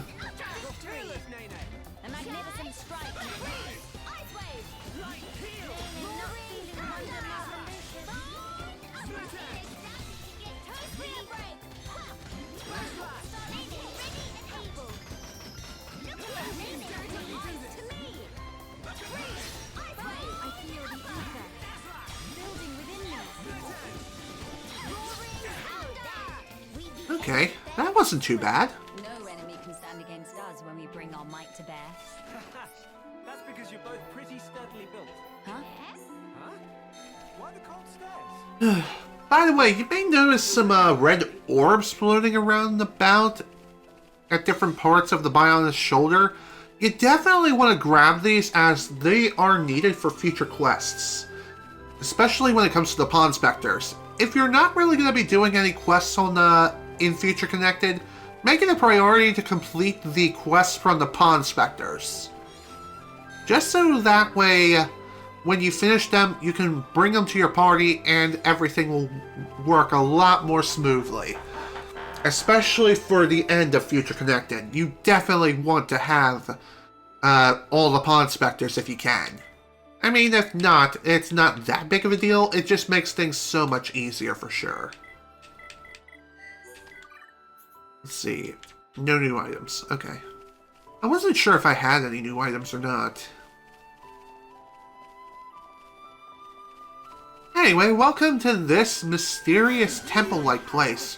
The Netherus Necropocus Core? Whatever. Screw the naming convention. This place is pretty dangerous. Why? Because a lot of enemies around here are roughly level 70. So this is going to be an instance of where you want to sneak around the enemies as much as humanly possible. And I'm pretty sure a lot of enemies around here have the sound icon above their heads. So one thing to remember is they will only attack you if you start running anywhere near them. There we go. All done with that. Once you grab the thing that you need to in a high level area, fast travel the hell out of there. Ho-ho! Friends found? Oh, this happiest day of life of Tay-Tay. Tay-Tay was start to be afraid would have dangerous bad luck forever. Cool. So, completing his quest grants us 30,000 experience, which is pretty sweet. Plus a defense down 4 gem. Friends seem like reliable sort of folk, and Tay-Tay do need to see Chief 1-1. So maybe what friends say to escort Tay-Tay to meet Chief? Fear of Tay-Tay dwindled to tiny pebble if surrounded with trusty allies. Tay-Tay might look like wimpy pants on first blink, but cowardly exterior actually hiding real talent. Friends know Archaeology Center at Frontier Village? Surveying is indispensable skill for excavation, and Tay-Tay happened to be proud member of Survey Department. Path of surveying fraught with altersome monsters, but Tay-Tay knows secret art of sneaking and weaving between. Can tell friends all about juicy footstepping later. There we go. Got ourselves another Pond Spectre, this time for the yellow team. By the way, when you're recruiting Pond Spectres,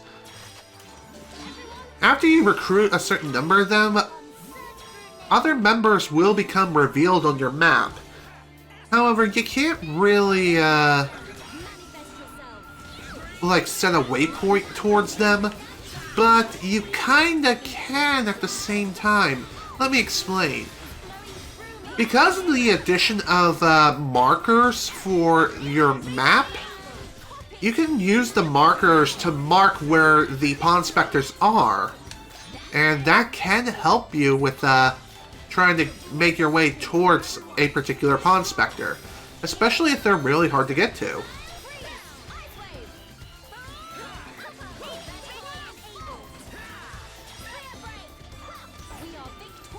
There we go.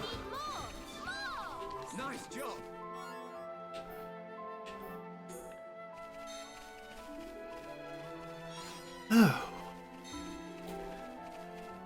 I know it seems like we hardly gone anywhere and it's been roughly 2 hours. But trust me, folks, we're only just getting started. I mean, this first area is pretty big, but as soon as we head through this cave, more of the Bionic Shoulder will be revealed to us. And let me tell you, it's quite a fun time. Filled with all kinds of twists, turns, thrills, chills, and spills, and everything else in between.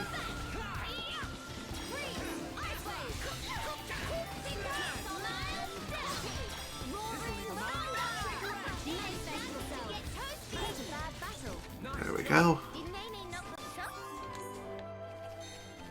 Okay.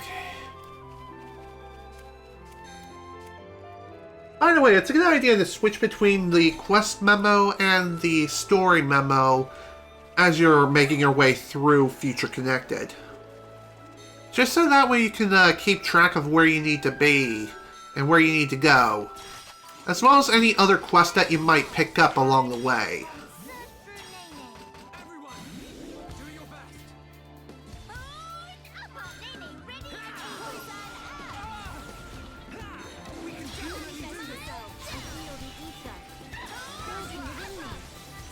Also, I am aware that I haven't really used Keno at all in this session, but I do know that he does level up roughly the same rate as Nene, so that's something to keep in mind. So, I'm pretty sure the reserve XP system works roughly the same as it does in the main campaign. So in other words, if a character is not participating in battle, they won't earn as much XP or AP as they would if they were to be actively participating in it. But even so, it is something to keep in mind.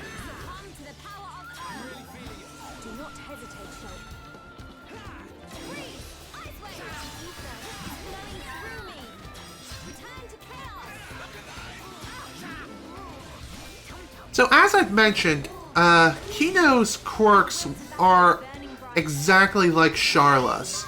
So as he uses his own arts, eventually he has to cool down his weapon. If that happens, Keno is going to be left open for quite a while. In other words, he'll become a sitting duck. And unlike the main campaign where you can get your hands on some gems to reduce or make it so you don't overheat your rifle, no such gems exist in Future Connected, at least as far as I know. So, that is something to keep in mind.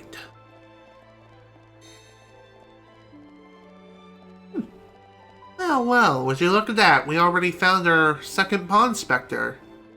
But first, we have some story stuff to go over.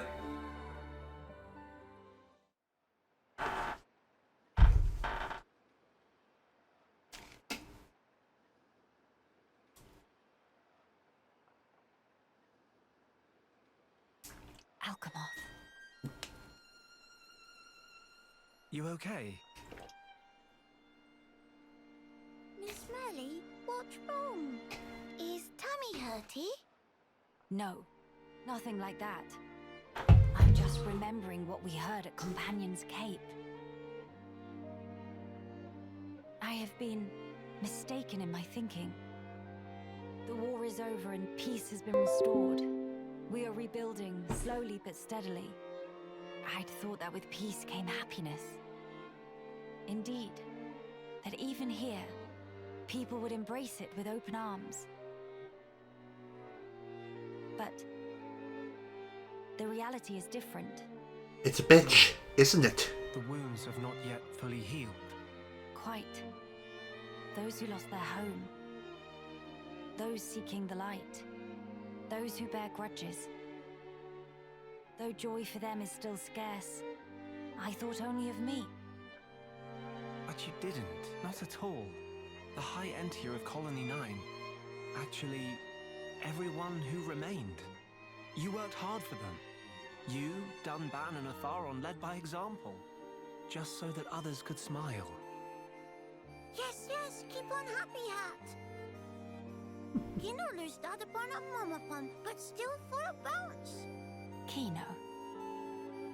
Exactly. Before, Keno cried every day. Did not even want to go potty alone. Sis! Oh my god. Why you bring that up? They're completely irrelevant to discussion. Keno, not cheer up, Miss Melia. Agree to disagree. Anyway, cannot abandon hope. Dedapon's words. Hope. To become the hope of the High Entia is a fate that you choose for yourself. As long as you remember this, it is certain that you will be worthy of that name. You are the hope of the High Entia. You will not transform into a Telethia. Even after the Bionis has reawakened, you can still succeed the Imperial line. You have the power to end our suffering.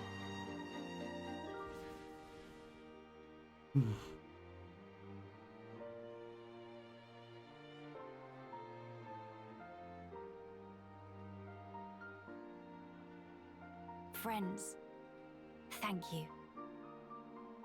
I think I can finally see now what my role here is.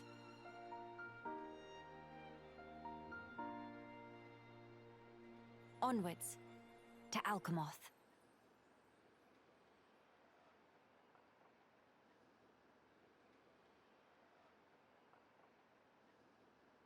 And thus our journey to Alcamoth continues. Of course, we will be making plenty of detours along the way. First, let's talk to you. Qualified, certified, but fully booked, so hands are tied. Pond Spectre, Evelyn. Evelyn? Yeah, let's go with that. Evelyn is named surveying new lands' game. Dear, oh dear, oh dear. Are you late? And are you late for a very important date? And if you don't make it, then the Queen of Hearts will chop off your head?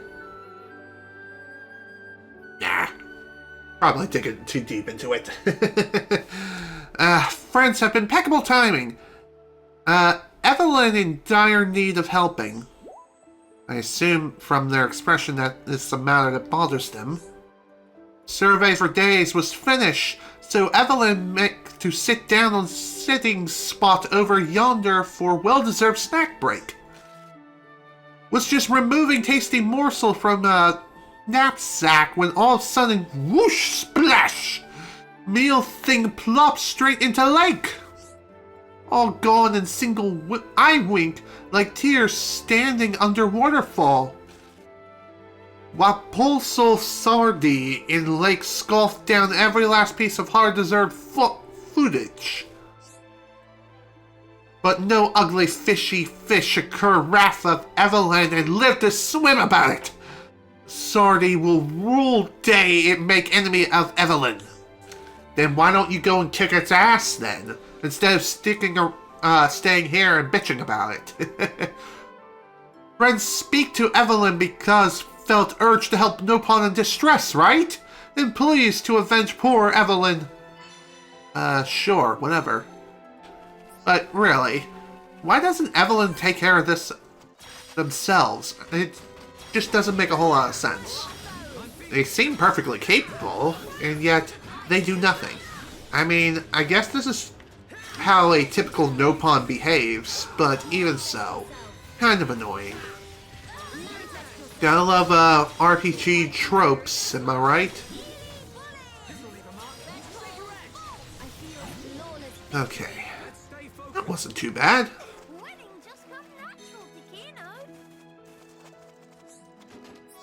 Give me that.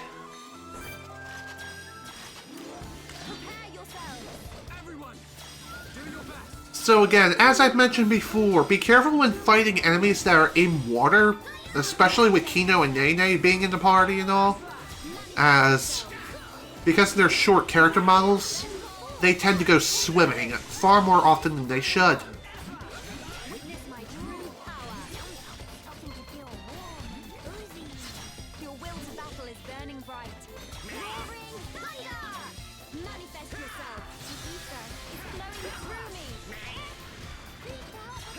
Oh boy, enemy reinforcements. I mean, this is convenient for me because we can immediately start fighting this ugly little fishling. Have ourselves a big old fish barbecue, you know what I mean? Sounds fun. Am I right?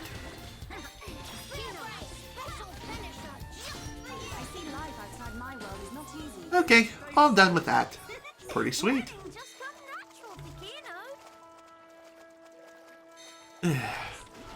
One other very annoying thing about fish is that they tend to be kind of jerks when it comes to their death animations that seem to last forever.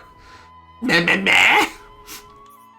Oh, day of joy! Evelyn was amongst watching friends bish-bashing smelly fishy brutes! In fact, Evelyn feel a whole lot better now, although no use. Tum Tum feels so empty, no energy even for shimmy. But if friends able to bring Evelyn moral cobs from whereabouts, may be able to kickstart metabolism. Oh great. So now we have an additional quest line for this fun little quest. But really, it's not going to be that bad. Thankfully, there's plenty of these things that we need to get our hands on anyway. And since we already have like 1 out of 3, it's not going to be that bad.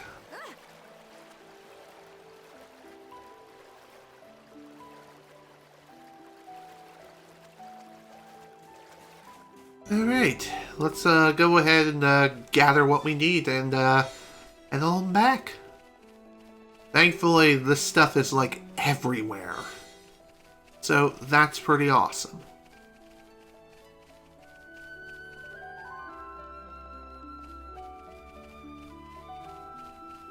All done. Ah, Moro cobs! So tasty. Can feel life flowing back into limbs.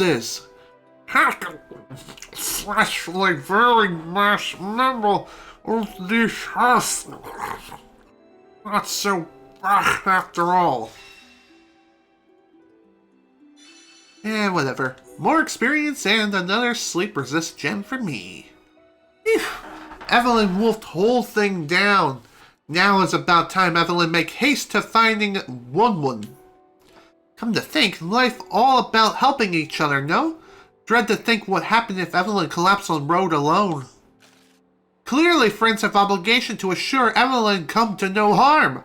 So take with and deliver persons safe to Wun.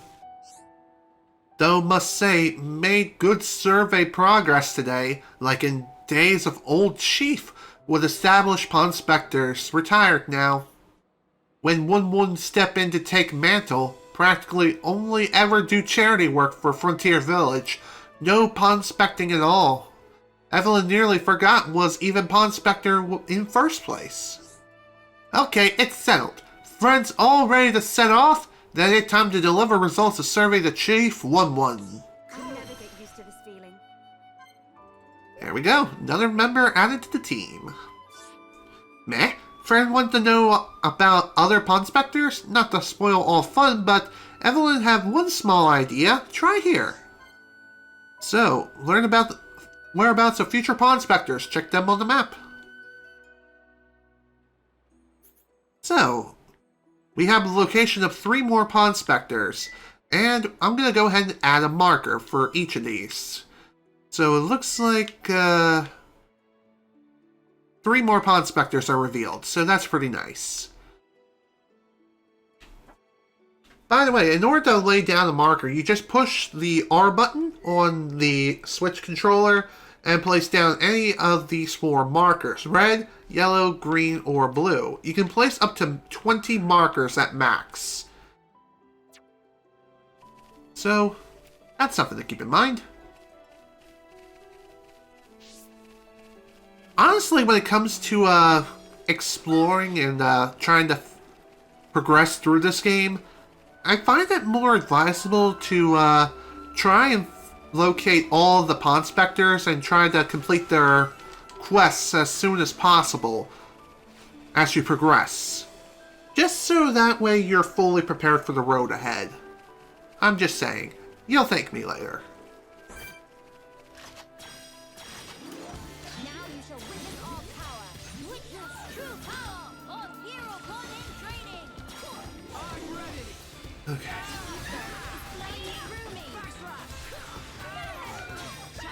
Manifest yourself. Roaring thunder. Your fighting spirit is victory is sweetest when you can share it. Let's stay focused. Well done. Keno plus psychics are non-defeatable. That's cute. Okay, let's see here.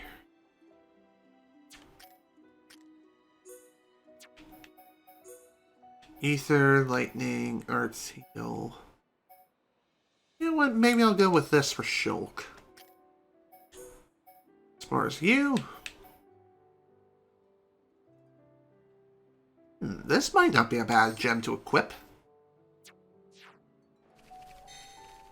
Alright, that'll work. By the way, if you're trying to figure out how to get to certain pawn specters, feel free to look around, explore a bit. Keep in mind that a lot of these places are very highly elevated as far as levels are concerned. So what I mean by that is some of them may be located at a very high place.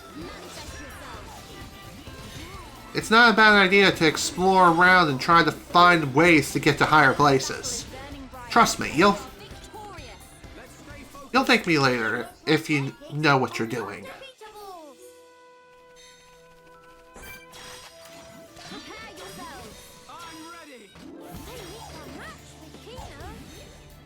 Okay.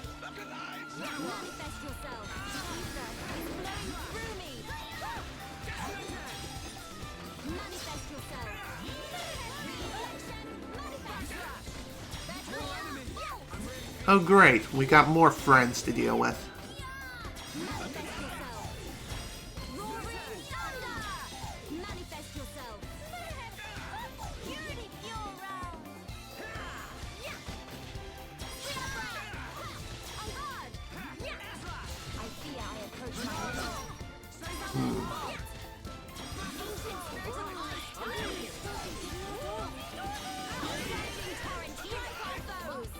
Oh great, more!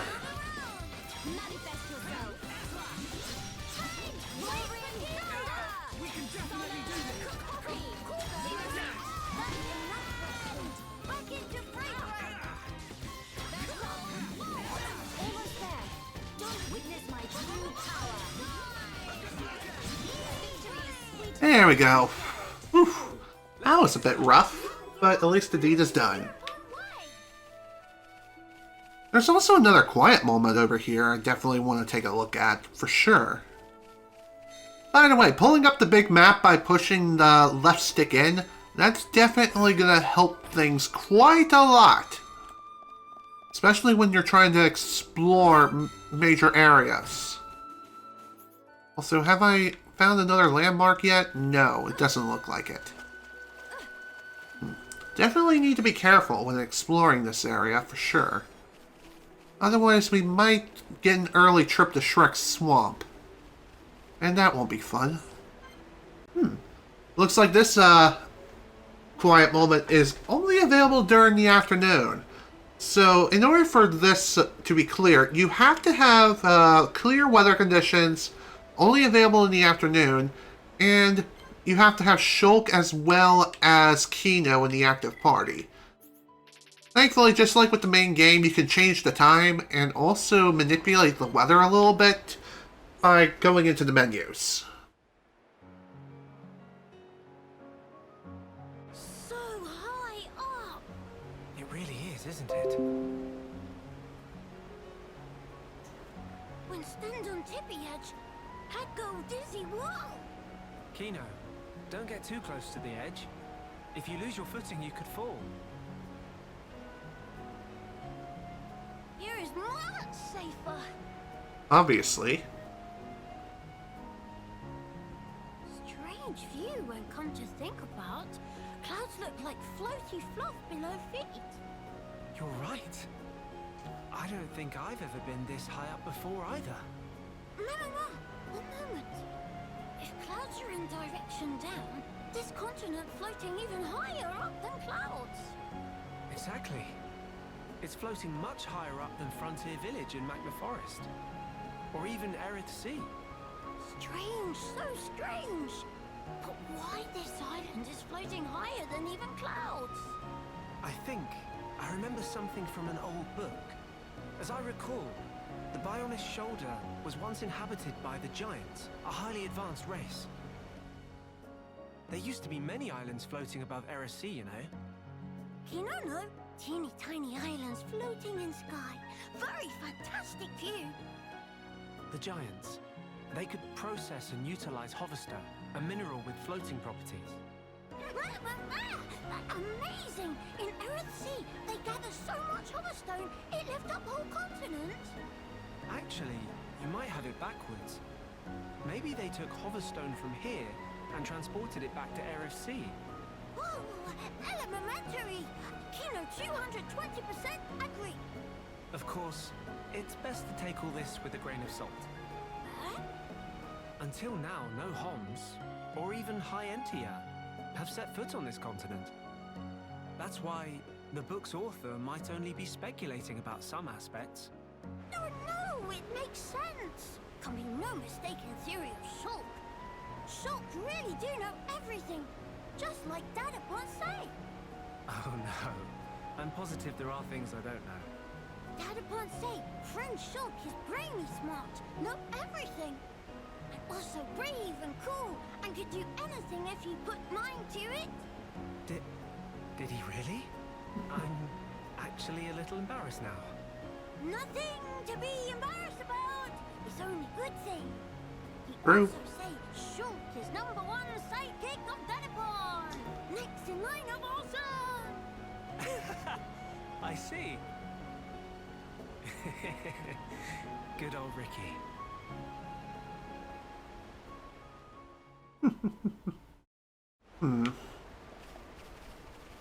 Definitely nice to know that Ricky thinks very highly of Shulk and basically everyone around him. Which makes sense considering the circumstances. Plus the fact that Ricky was a part of the journey in which we fell a god. Hell, we kind of had help from one god and fell another, you know what I mean? It was a hell of an adventure. But it was a very fun one too. One I'd highly recommend that you experience for yourself.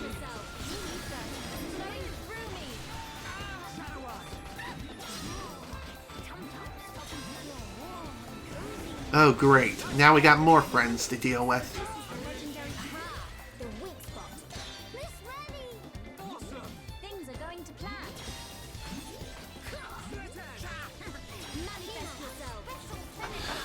Fingers crossed we can get rid of these guys pretty quickly.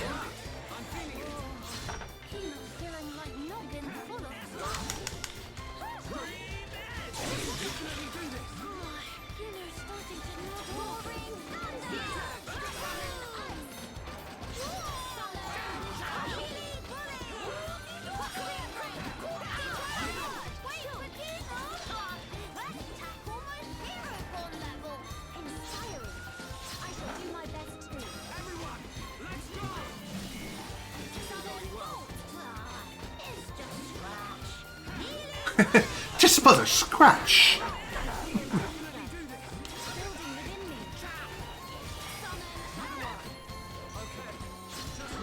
One more to go. Hopefully we can make this nice and quick.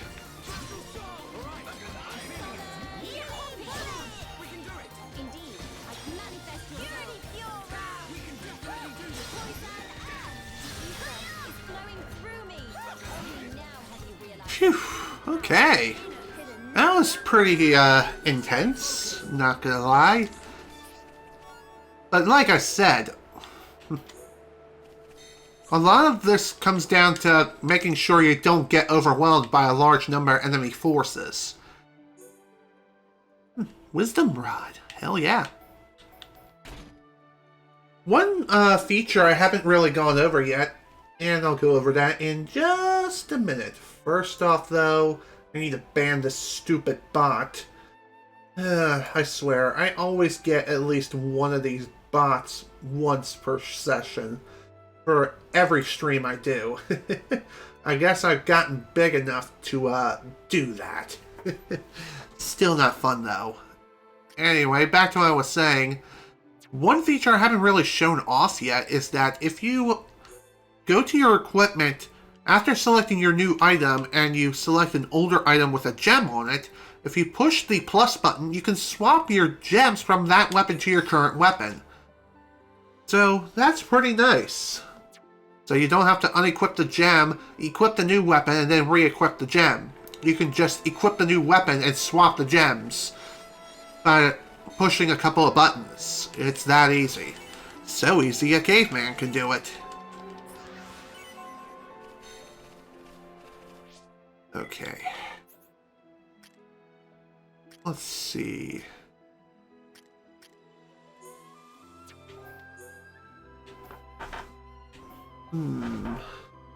Agility sounds pretty good. Yeah, I'll do that. As far as you are concerned, let's give you Arts Heal 3 and we'll be good with that, at least for now.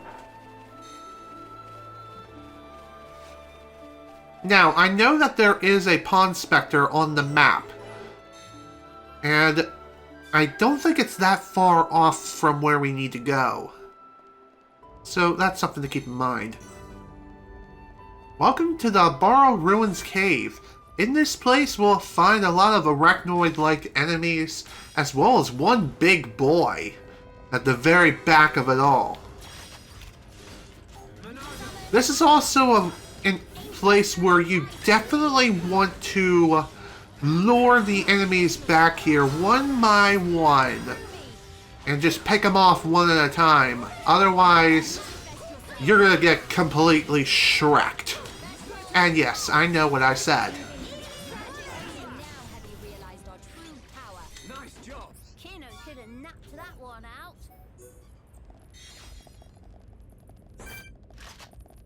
Okay, I'll just do this. Wait for the things to hatch. Everyone, stay on your guard. They meet for a match. Keno, Everyone, do your best. succumb to the power of Earth. Again, it's wise to just simply lure these guys out, take them out one at a time, if you can. If 2 join in the battle, it's not a big deal. But 3 or more, oh dear. You're gonna get wrecked. Fast. Especially if the big bad boss in the very back decides to join in the party.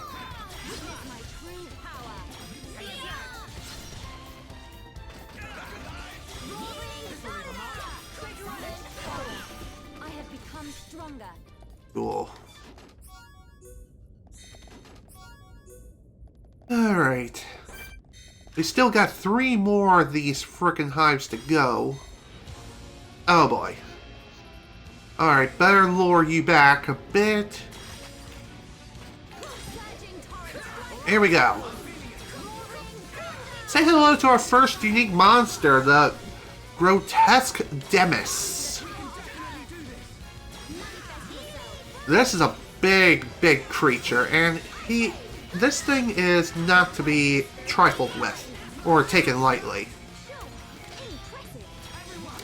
It also has the ability to bind you, so be careful with that.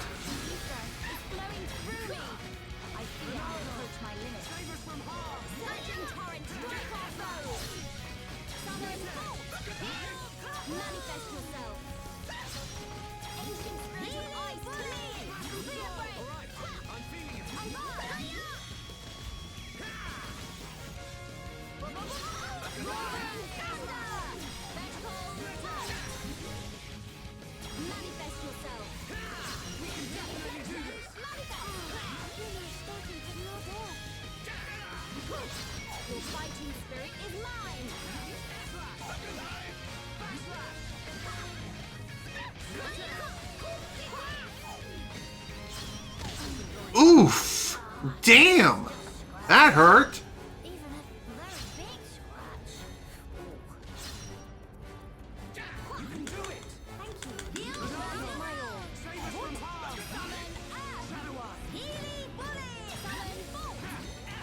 Ancient Spirit of Light! Well, that was definitely quite close, if I do say so myself. A lot closer than I would like that to be, for sure.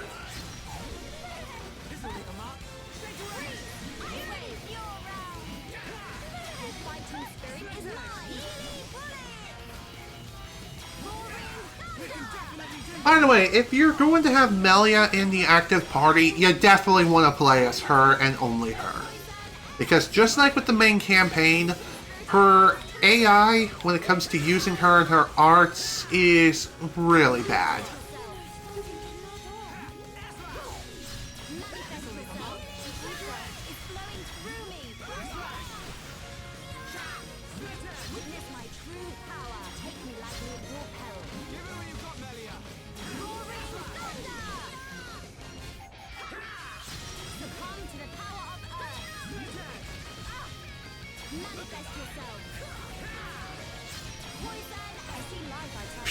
That was close.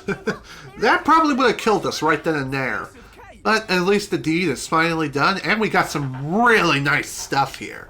That's a hell of a drop. Especially with the Madcap Stop R for Nene. Definitely her strongest weapon yet. So that's pretty sweet. Plus it has 3 gem slots, so even better. Okay, let's go ahead and give her... How about bleed attack? And I guess lightning attack too. Okay, cool. Of course we still have some of these other arachnoids to deal with too. And honestly, it's not a bad idea to clear these guys out.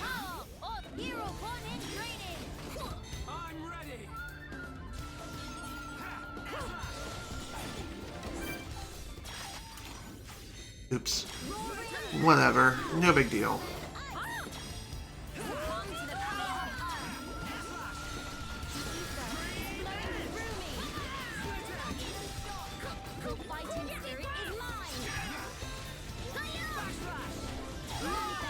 Again, it's always a good idea to try to take out as many enemies as you can. At least when it comes to the brown labeled enemies. Blue ones you can probably leave alone and be perfectly fine, but Keno plus sidekicks are non-defeatable. I'm just saying. Another official staff. Neat. Let's see what we got here. Bleed defense 2. Physical protect 2. And another bleed defense 2. Okay, cool.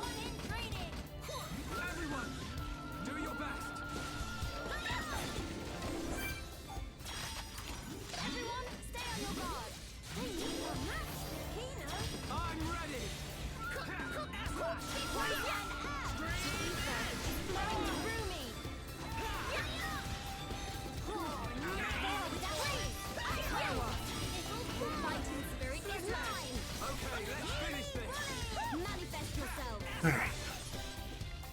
Manifest yourself. Manifest yourself. Reflection. Manifest. Witness my true power. Witness my power. This ready. Keno has great follow-up to that. There we go. Nice going. Things are going to plan.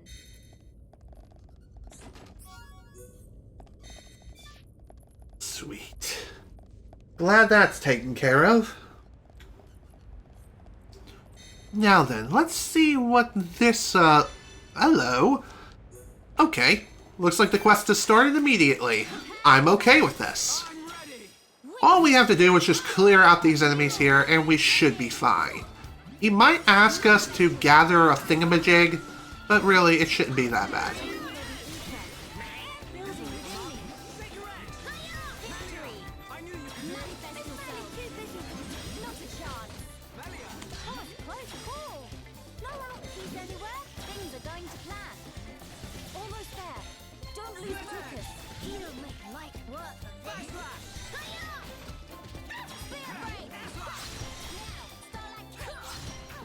Where the hell did you go? Oh, there it is. Basically on the ends of the earth. Great.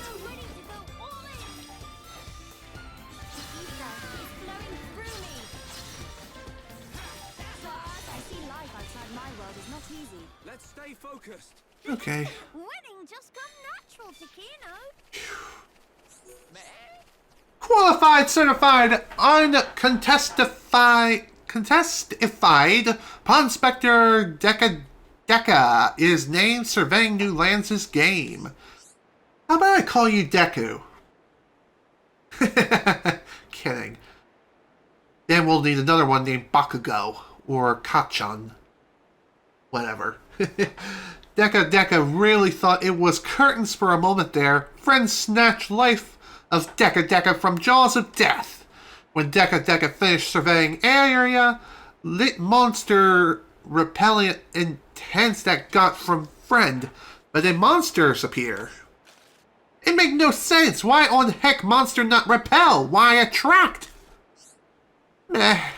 Was Deca take with realizes actually monster attract incense. Friends must have put in by mistake, or this could be trial that fate posed for Deca to challenge resolve. Fate call on Deca to defeat monsters by own self. Meh. But Deca do nothing, just call for help from passers-by. Disappoint in self. Well, in any case, thank friends for a well-timed rescue. Deca not forget this kindness. And done with that. Sweet. Another one added to the team. By the by, did friends see Chief 1-1 somewhere, maybe? Deca have to hand in survey results. Meh, 1-1 rise in rank very quick. Was once rookie of team, but now chief already. Very unexpected. Must be recognition for excellent skill in ponspecting. Deca must follow shining example.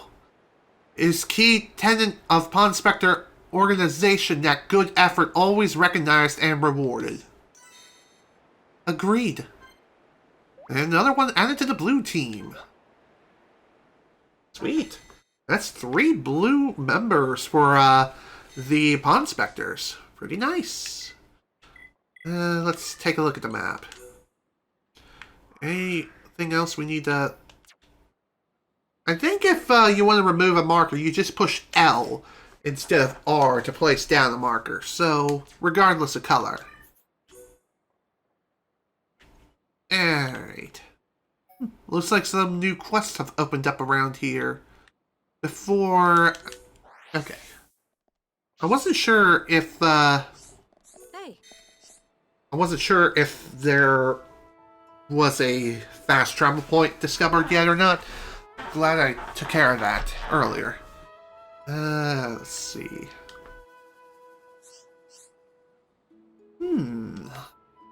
Well, looks like she has some troubles worth mentioning here.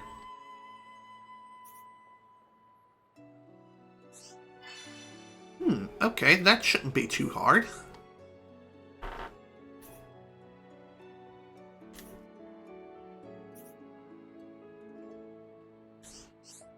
Okay, so all we need to do here is just take down a couple of elementals, and then we'll be set when it comes to that particular quest.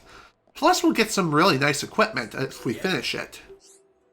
Let's see what you have on offer.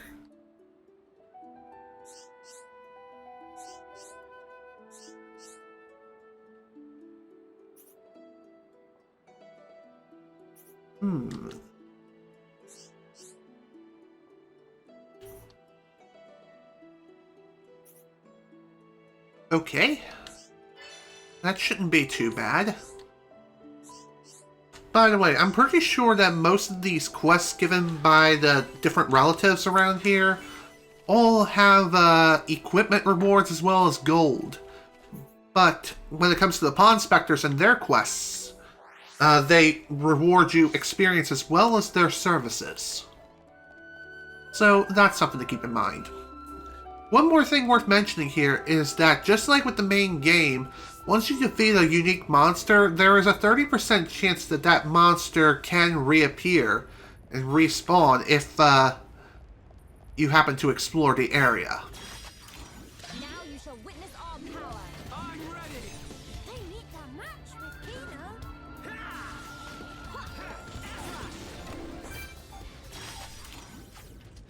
Roaring thunder. Ancient. Okay. Let's get to work. Wow, I can't believe we're already almost at the 3-hour mark here. Interesting.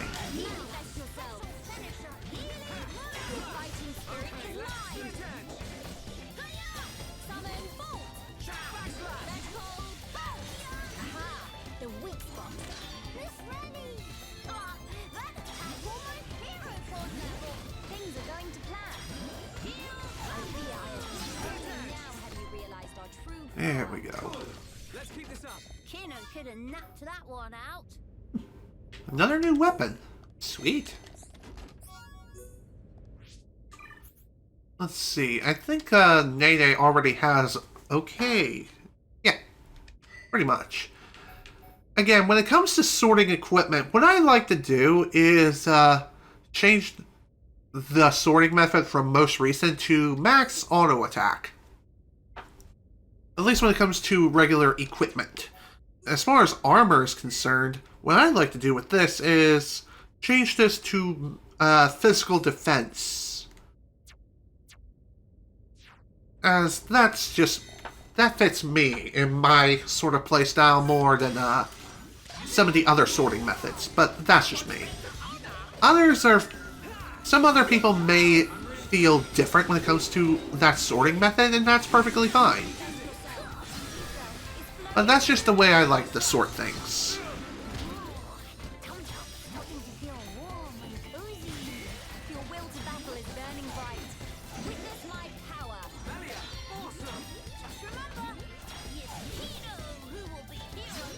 Oh great, we got a bat. Way to blend in, bats.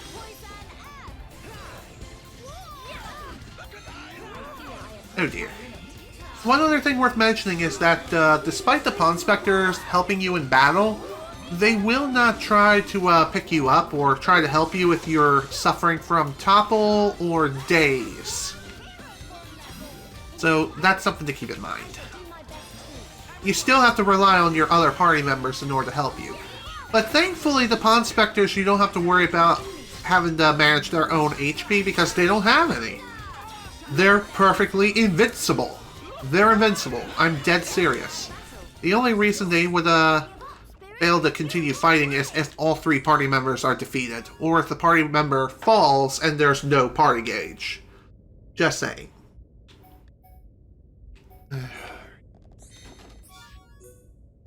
Nothing else in here. Let's keep moving. Oh, hello. Wasn't expecting this. Whatever, at least it's just one of you, and it's not a big deal.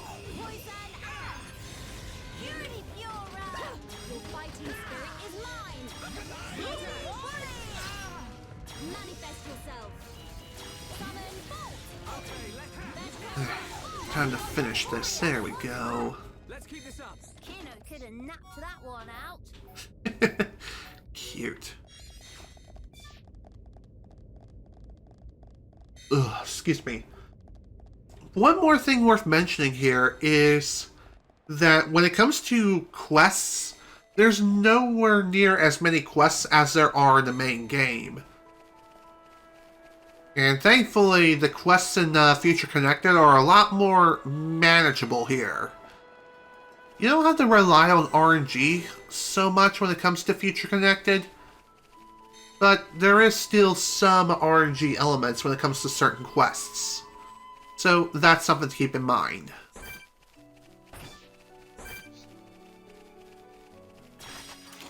Now you shall witness our power. I'm ready. Witness true power of hero born in training. Manifest yourself. Ether is flowing through me. Enemy reinforcements. Ice wave. Okay.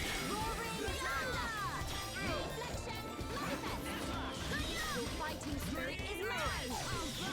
Shulk. Excellent attack. Everyone, let's go.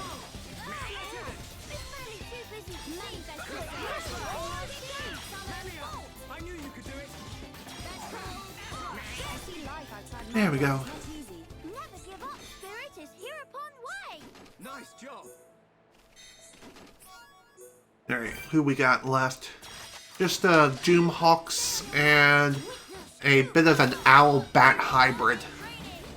Okay, that is pretty par for the course. Nothing too crazy here. Manifest yourself. Manifest yourself. Summon bolt. That's cold. I feel the ether.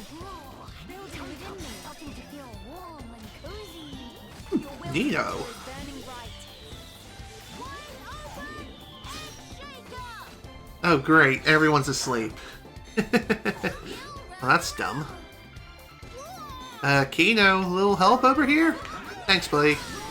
You the best. Fighting spirit is mine. Manifest yourself. Manifest yourself. Keno's starting to nod off. Is that all the backbone you have? Freeze! Ice wave! Zanza! Witness my true power. Oh great. Feeling like nothing full of fluff. Hang in there. Don't give up. Wake up. Looks like we're gonna be in some serious trouble here. I fear I have Okay. not to worry. Manifest yourself. Ether is flowing through me. Manifest yourself. Almost there. Manifest yourself. Right work. Legendary strike combo. So this is the legendary Monado. Whew, okay. That was a bit rough, not gonna lie. But there is definitely a reason why I wanted to come over here. It was mainly for that red orb right there. Plus fighting all the other enemies around here, it was a bonus.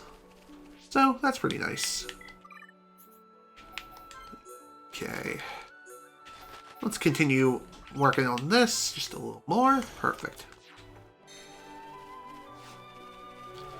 One thing to remember when it comes to the Collectopedia is that the game doesn't really tell you if you manage to collect a new item for your Collectopedia. You kind of have to figure that out yourself, which is rather annoying and unfortunate at the same time. Alas, it is what it is. Not a big deal, I suppose, but even so, still something worth mentioning. I was kind of hoping to have not been spotted.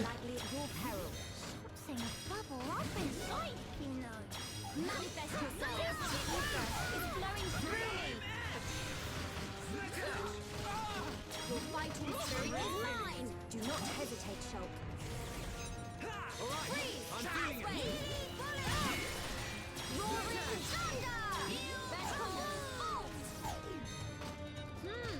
A rather ad-read.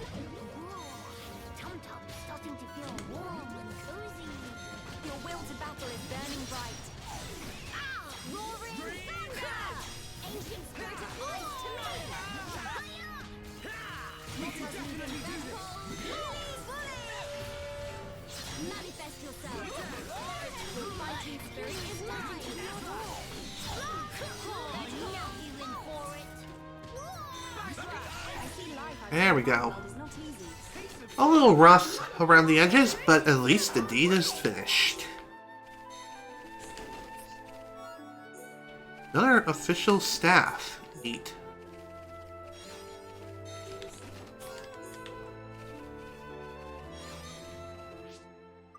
I think Melia already has... Yeah, she already has her strongest weapon right now. Okay, then.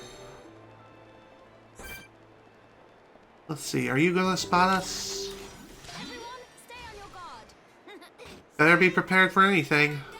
Might as well, unsheath our weapons and be sure that we're ready for a fight. Summon Earth! Are you gonna fight us? Yes, you are. Come here. Come here, let's dance!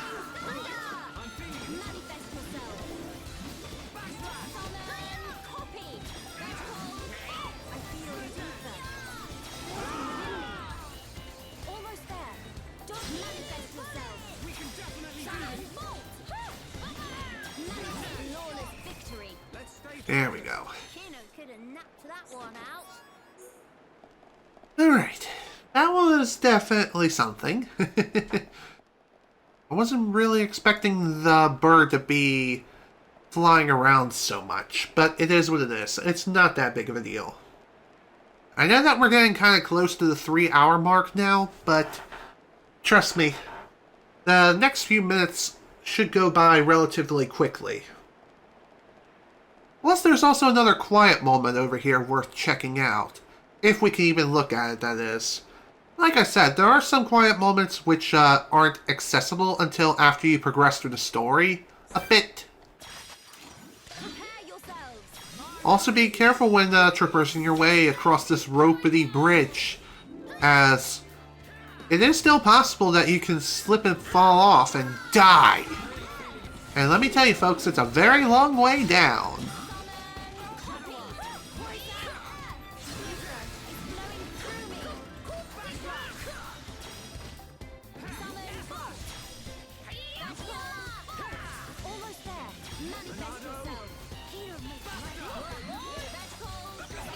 There we go. Nice job. Winning just come natural to Keno. Be true.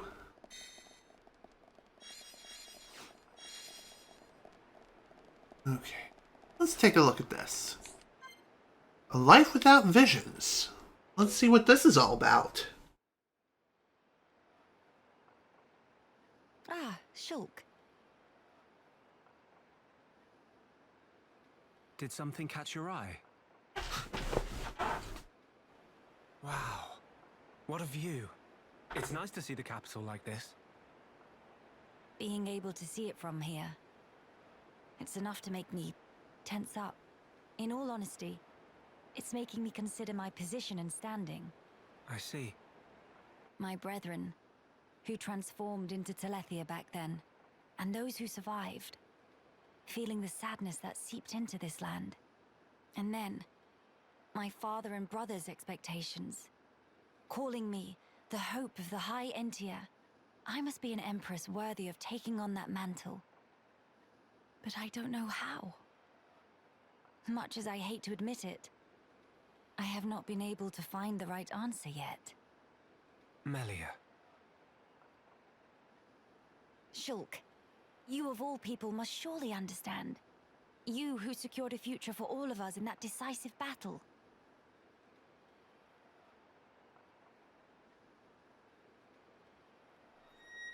You know, I've been thinking a lot lately about what my visions were. Oh? The future that Zanza wanted. That was certainly one of the things I saw. But we fought to deny that future. And in doing so, forged our own path. That's part of it too. But now that I can no longer see them, I find myself doubting. Were we really actually determining our own fate all along? Well, it's a good question. But look, you have saved me more times than I can count. That did not come about because of your visions. You used your own judgment, and you chose to act, did you not? And thanks to that, I believe I've grown as an individual as well. I hardly think I said anything funny. I'm sorry. You're right. I want my actions to have meaning too. Not to craft Zanza's future, nor defy him and bend the world to a future of our design, but to give the freedom to choose. To all beings that call this world home. Freedom to choose, huh? What would my father and brother wish for? I wonder. I don't think you need mystic visions to work that out. They just want you to be happy, right?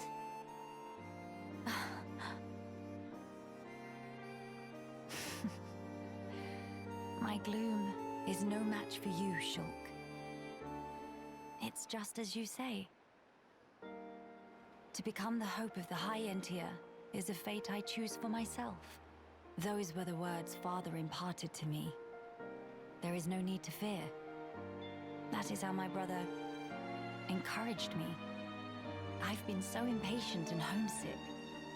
I nearly forgot those most important words.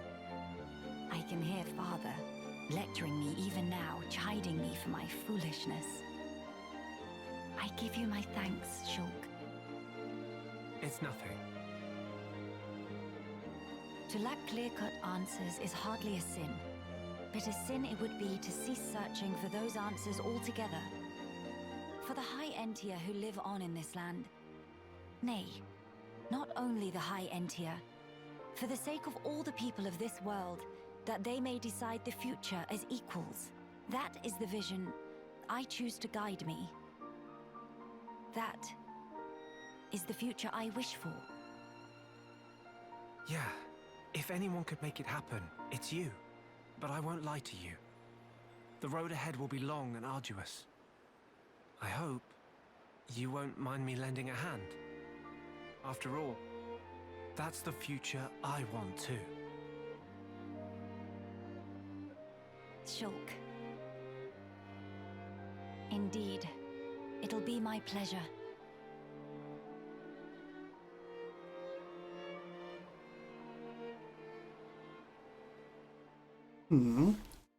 That's sweet. Quite a sweet little moment there. Now then, let's keep moving. Welcome to the Solentar Seal Island. This might look familiar to anyone who's ever been to the Air Sea before, as the area is quite similar in layout to one of the sealed islands we've been to previously. The reason why I fell down here was just mainly for this ether deposit. That's really about it.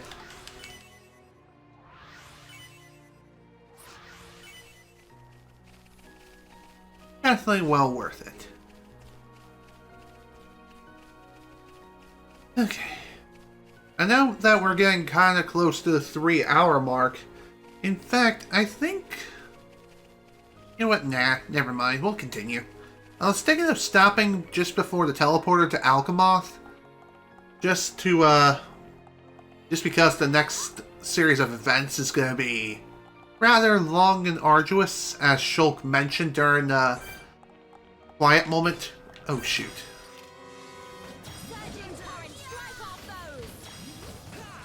Wasn't quite expecting him to target me. Oh well. I mean, I should have expected this much, but whatever. No big deal.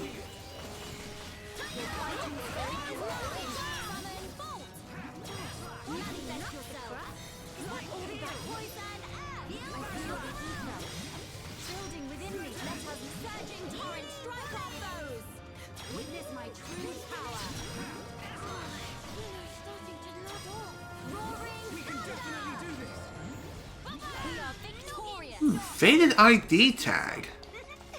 Okay, that's interesting. Definitely well important that we pick that up. I'm pretty sure that's needed for a future quest.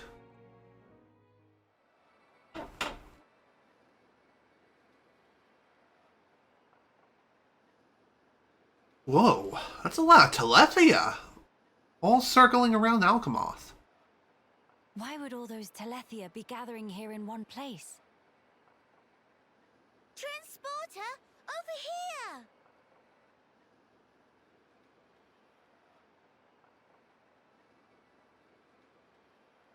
Huh? What is it? The transporter is running. So it is. But how? Maybe somebody activated it.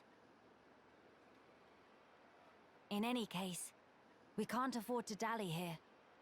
Agreed. Let's go.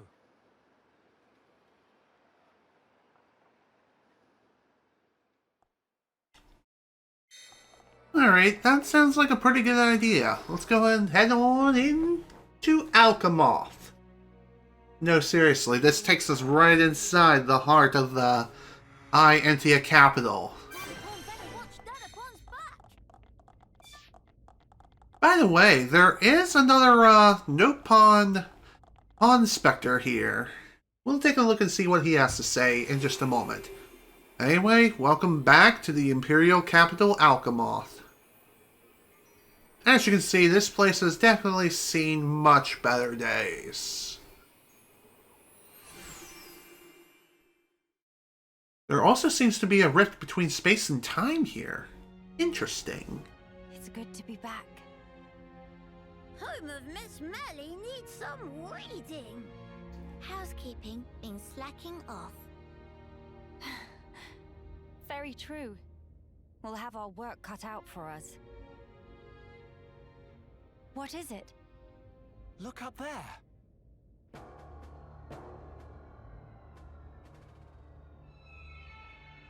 Seriously. What is that thing? Look like hole in sky. That's simply impossible. This world is still in its early days. That could explain the instability. That, or it's still being reborn. Does that really explain this? It could do. That Fog King creature. Is it from... It's a possibility.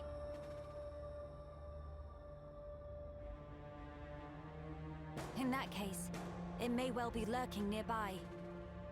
Let's stay together and keep a close lookout. King of Fog not scary to Keno. Keno, how about turn around and toe to face? Bye-bye-bye!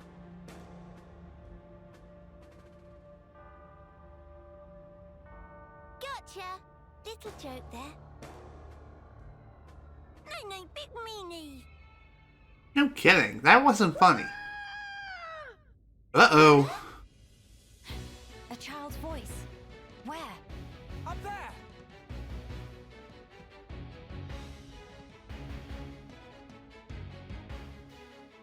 Well then, looks like we now know what we need to do here, but before we do, let's talk to you. Dry! Qualified, certified, highly extrovert... Pond Inspector Dry is named surveying new lands as game. We'll bring friends around these parts. Dry secretly follow bird people from far away to near away. Would friends guess it? Dry only go and find bunch of bird people feathers. Dry gasp with emotion. Why? For one simple reason.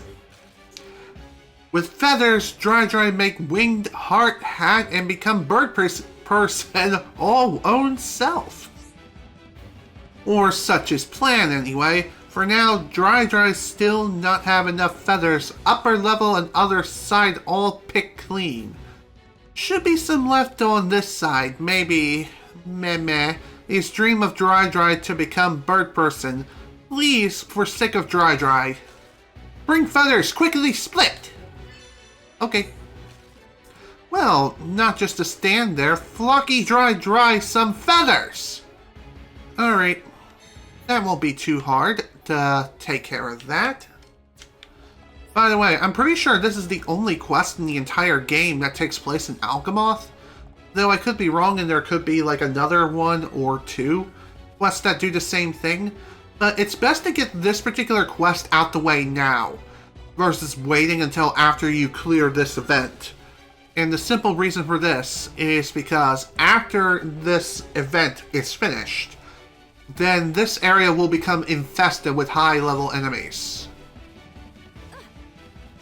And when I say high-level enemies, I mean like roughly level 78 to 80 enemies.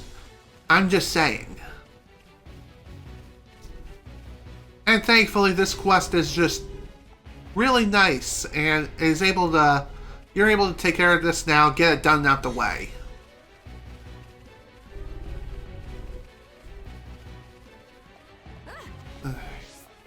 Plus, I think you are able to fast travel here. Yeah, let's go ahead and return to the main entrance.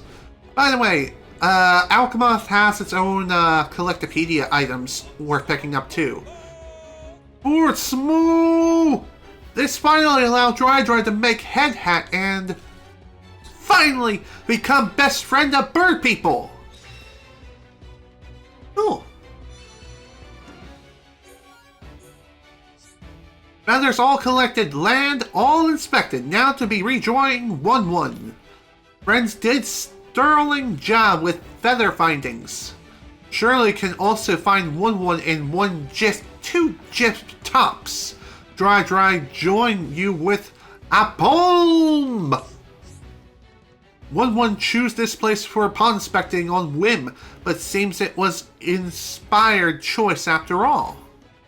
Maybe slogan we repeat every day is also same kind of deal? 1-1 is spectacular leader. Naturally comes up with spectacular catchphrasing. We measure, find treasure, pond inspectors till we die. There we go. Our first red team member, and now I believe we now have access to the Union Strike.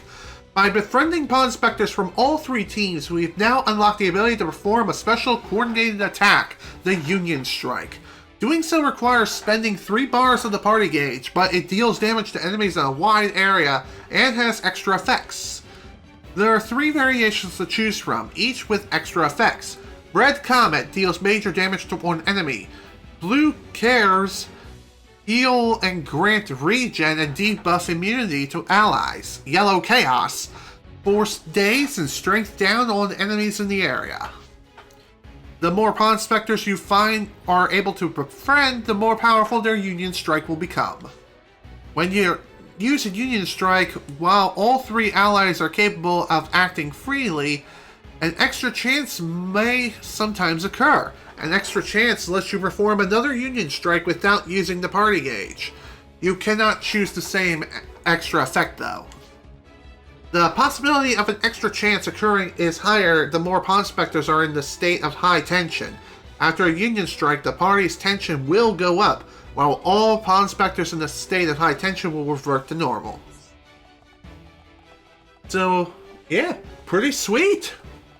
We got our hands on some really nice moves. Maybe we'll be able to put them into action here, but we'll have to wait and see what happens. For now, we need to rescue this child before he ends up going to Shrek's swamp. And let me tell you folks, that's not fun.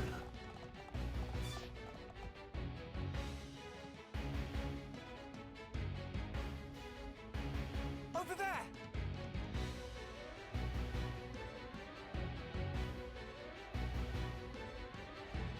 The child is in danger. Quickly. No shit, Sherlock.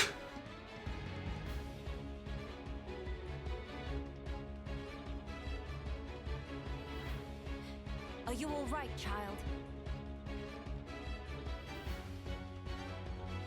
Wait, Teelan. Ah, Miss Melia. You too, Shulk? How did you... We'll worry about that later. We got a bird's ass to kick. We can talk later.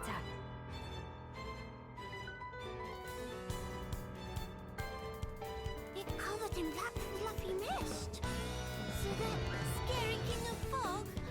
No. Maybe so. Let's give it our all. I doubt that this is the Fog King himself. I'm pretty sure it's something a lot more sinister. But this introduces a brand new mechanic for Future Connected exclusively, and also for Lost in the Bad Dreams time trial for the main campaign. And that is this black mist. Occasionally some enemies may emit this black mist and will aggro not only itself but also a bunch of other enemies around it to try and attack you. This black mist will raise an enemy's level temporarily. If you manage to kill the host of this black mist dealing freak, then the levels of all enemies affected by the black mist are reverted back to their usual state.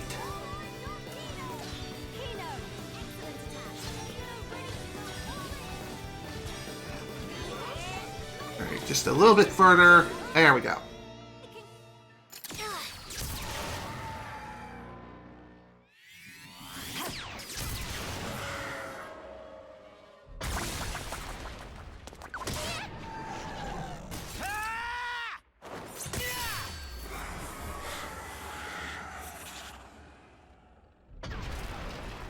King of fog all cleared up? We can only hope. I don't think so. Look! The rift! It's... Oh no! Oh Oh boy.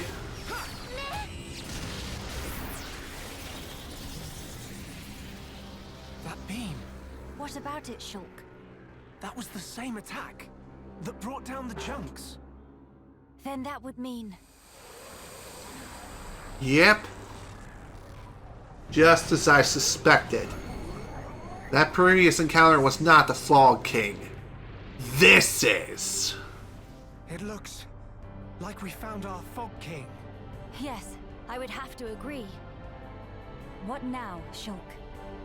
We might as well try. Nay. Understand. It won't work! You can't even land a scratch on it.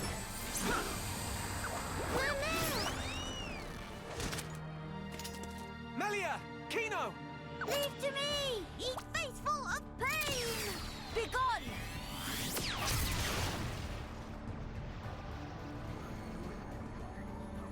That didn't seem like it did anything. King of fog, bright dust! I doubt it. Yep. I thought so. It is just as Maxis said then. Melia! Let's pull back! That would seem wise. Agreed. We need to come up with a new plan. As doing any sort of attacks whatsoever to this thing is really kind of a waste of time. And also a waste of manpower.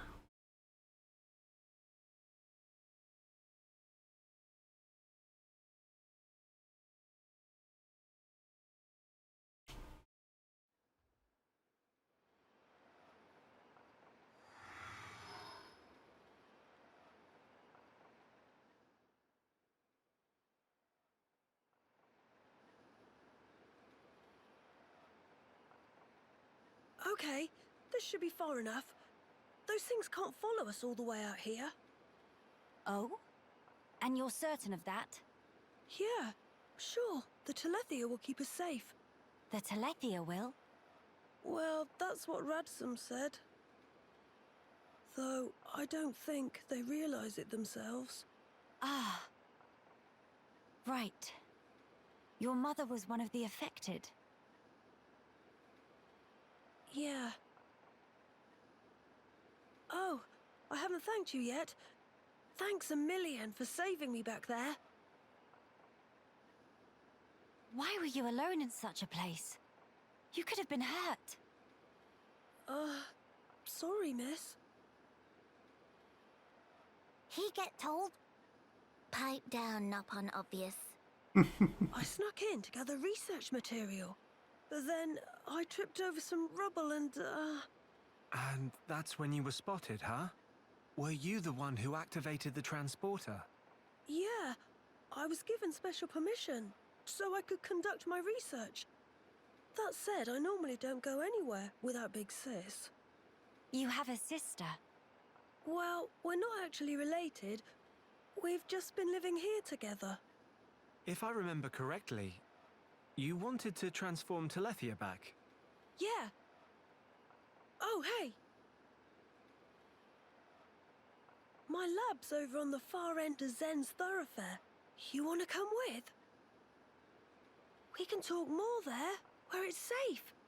You have your own laboratory.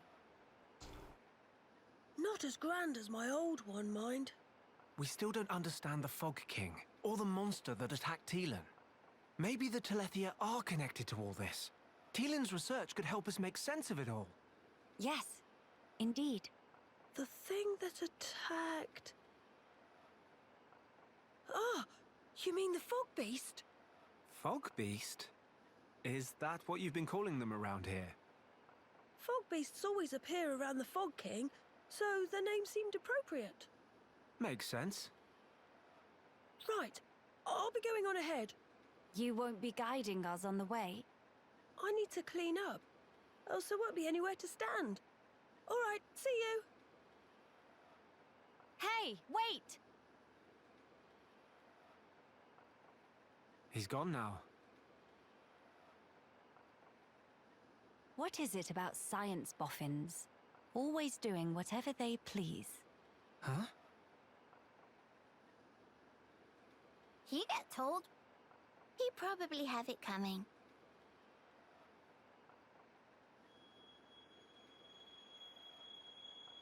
Thrice damned fools. They think to second guess the will of the divine.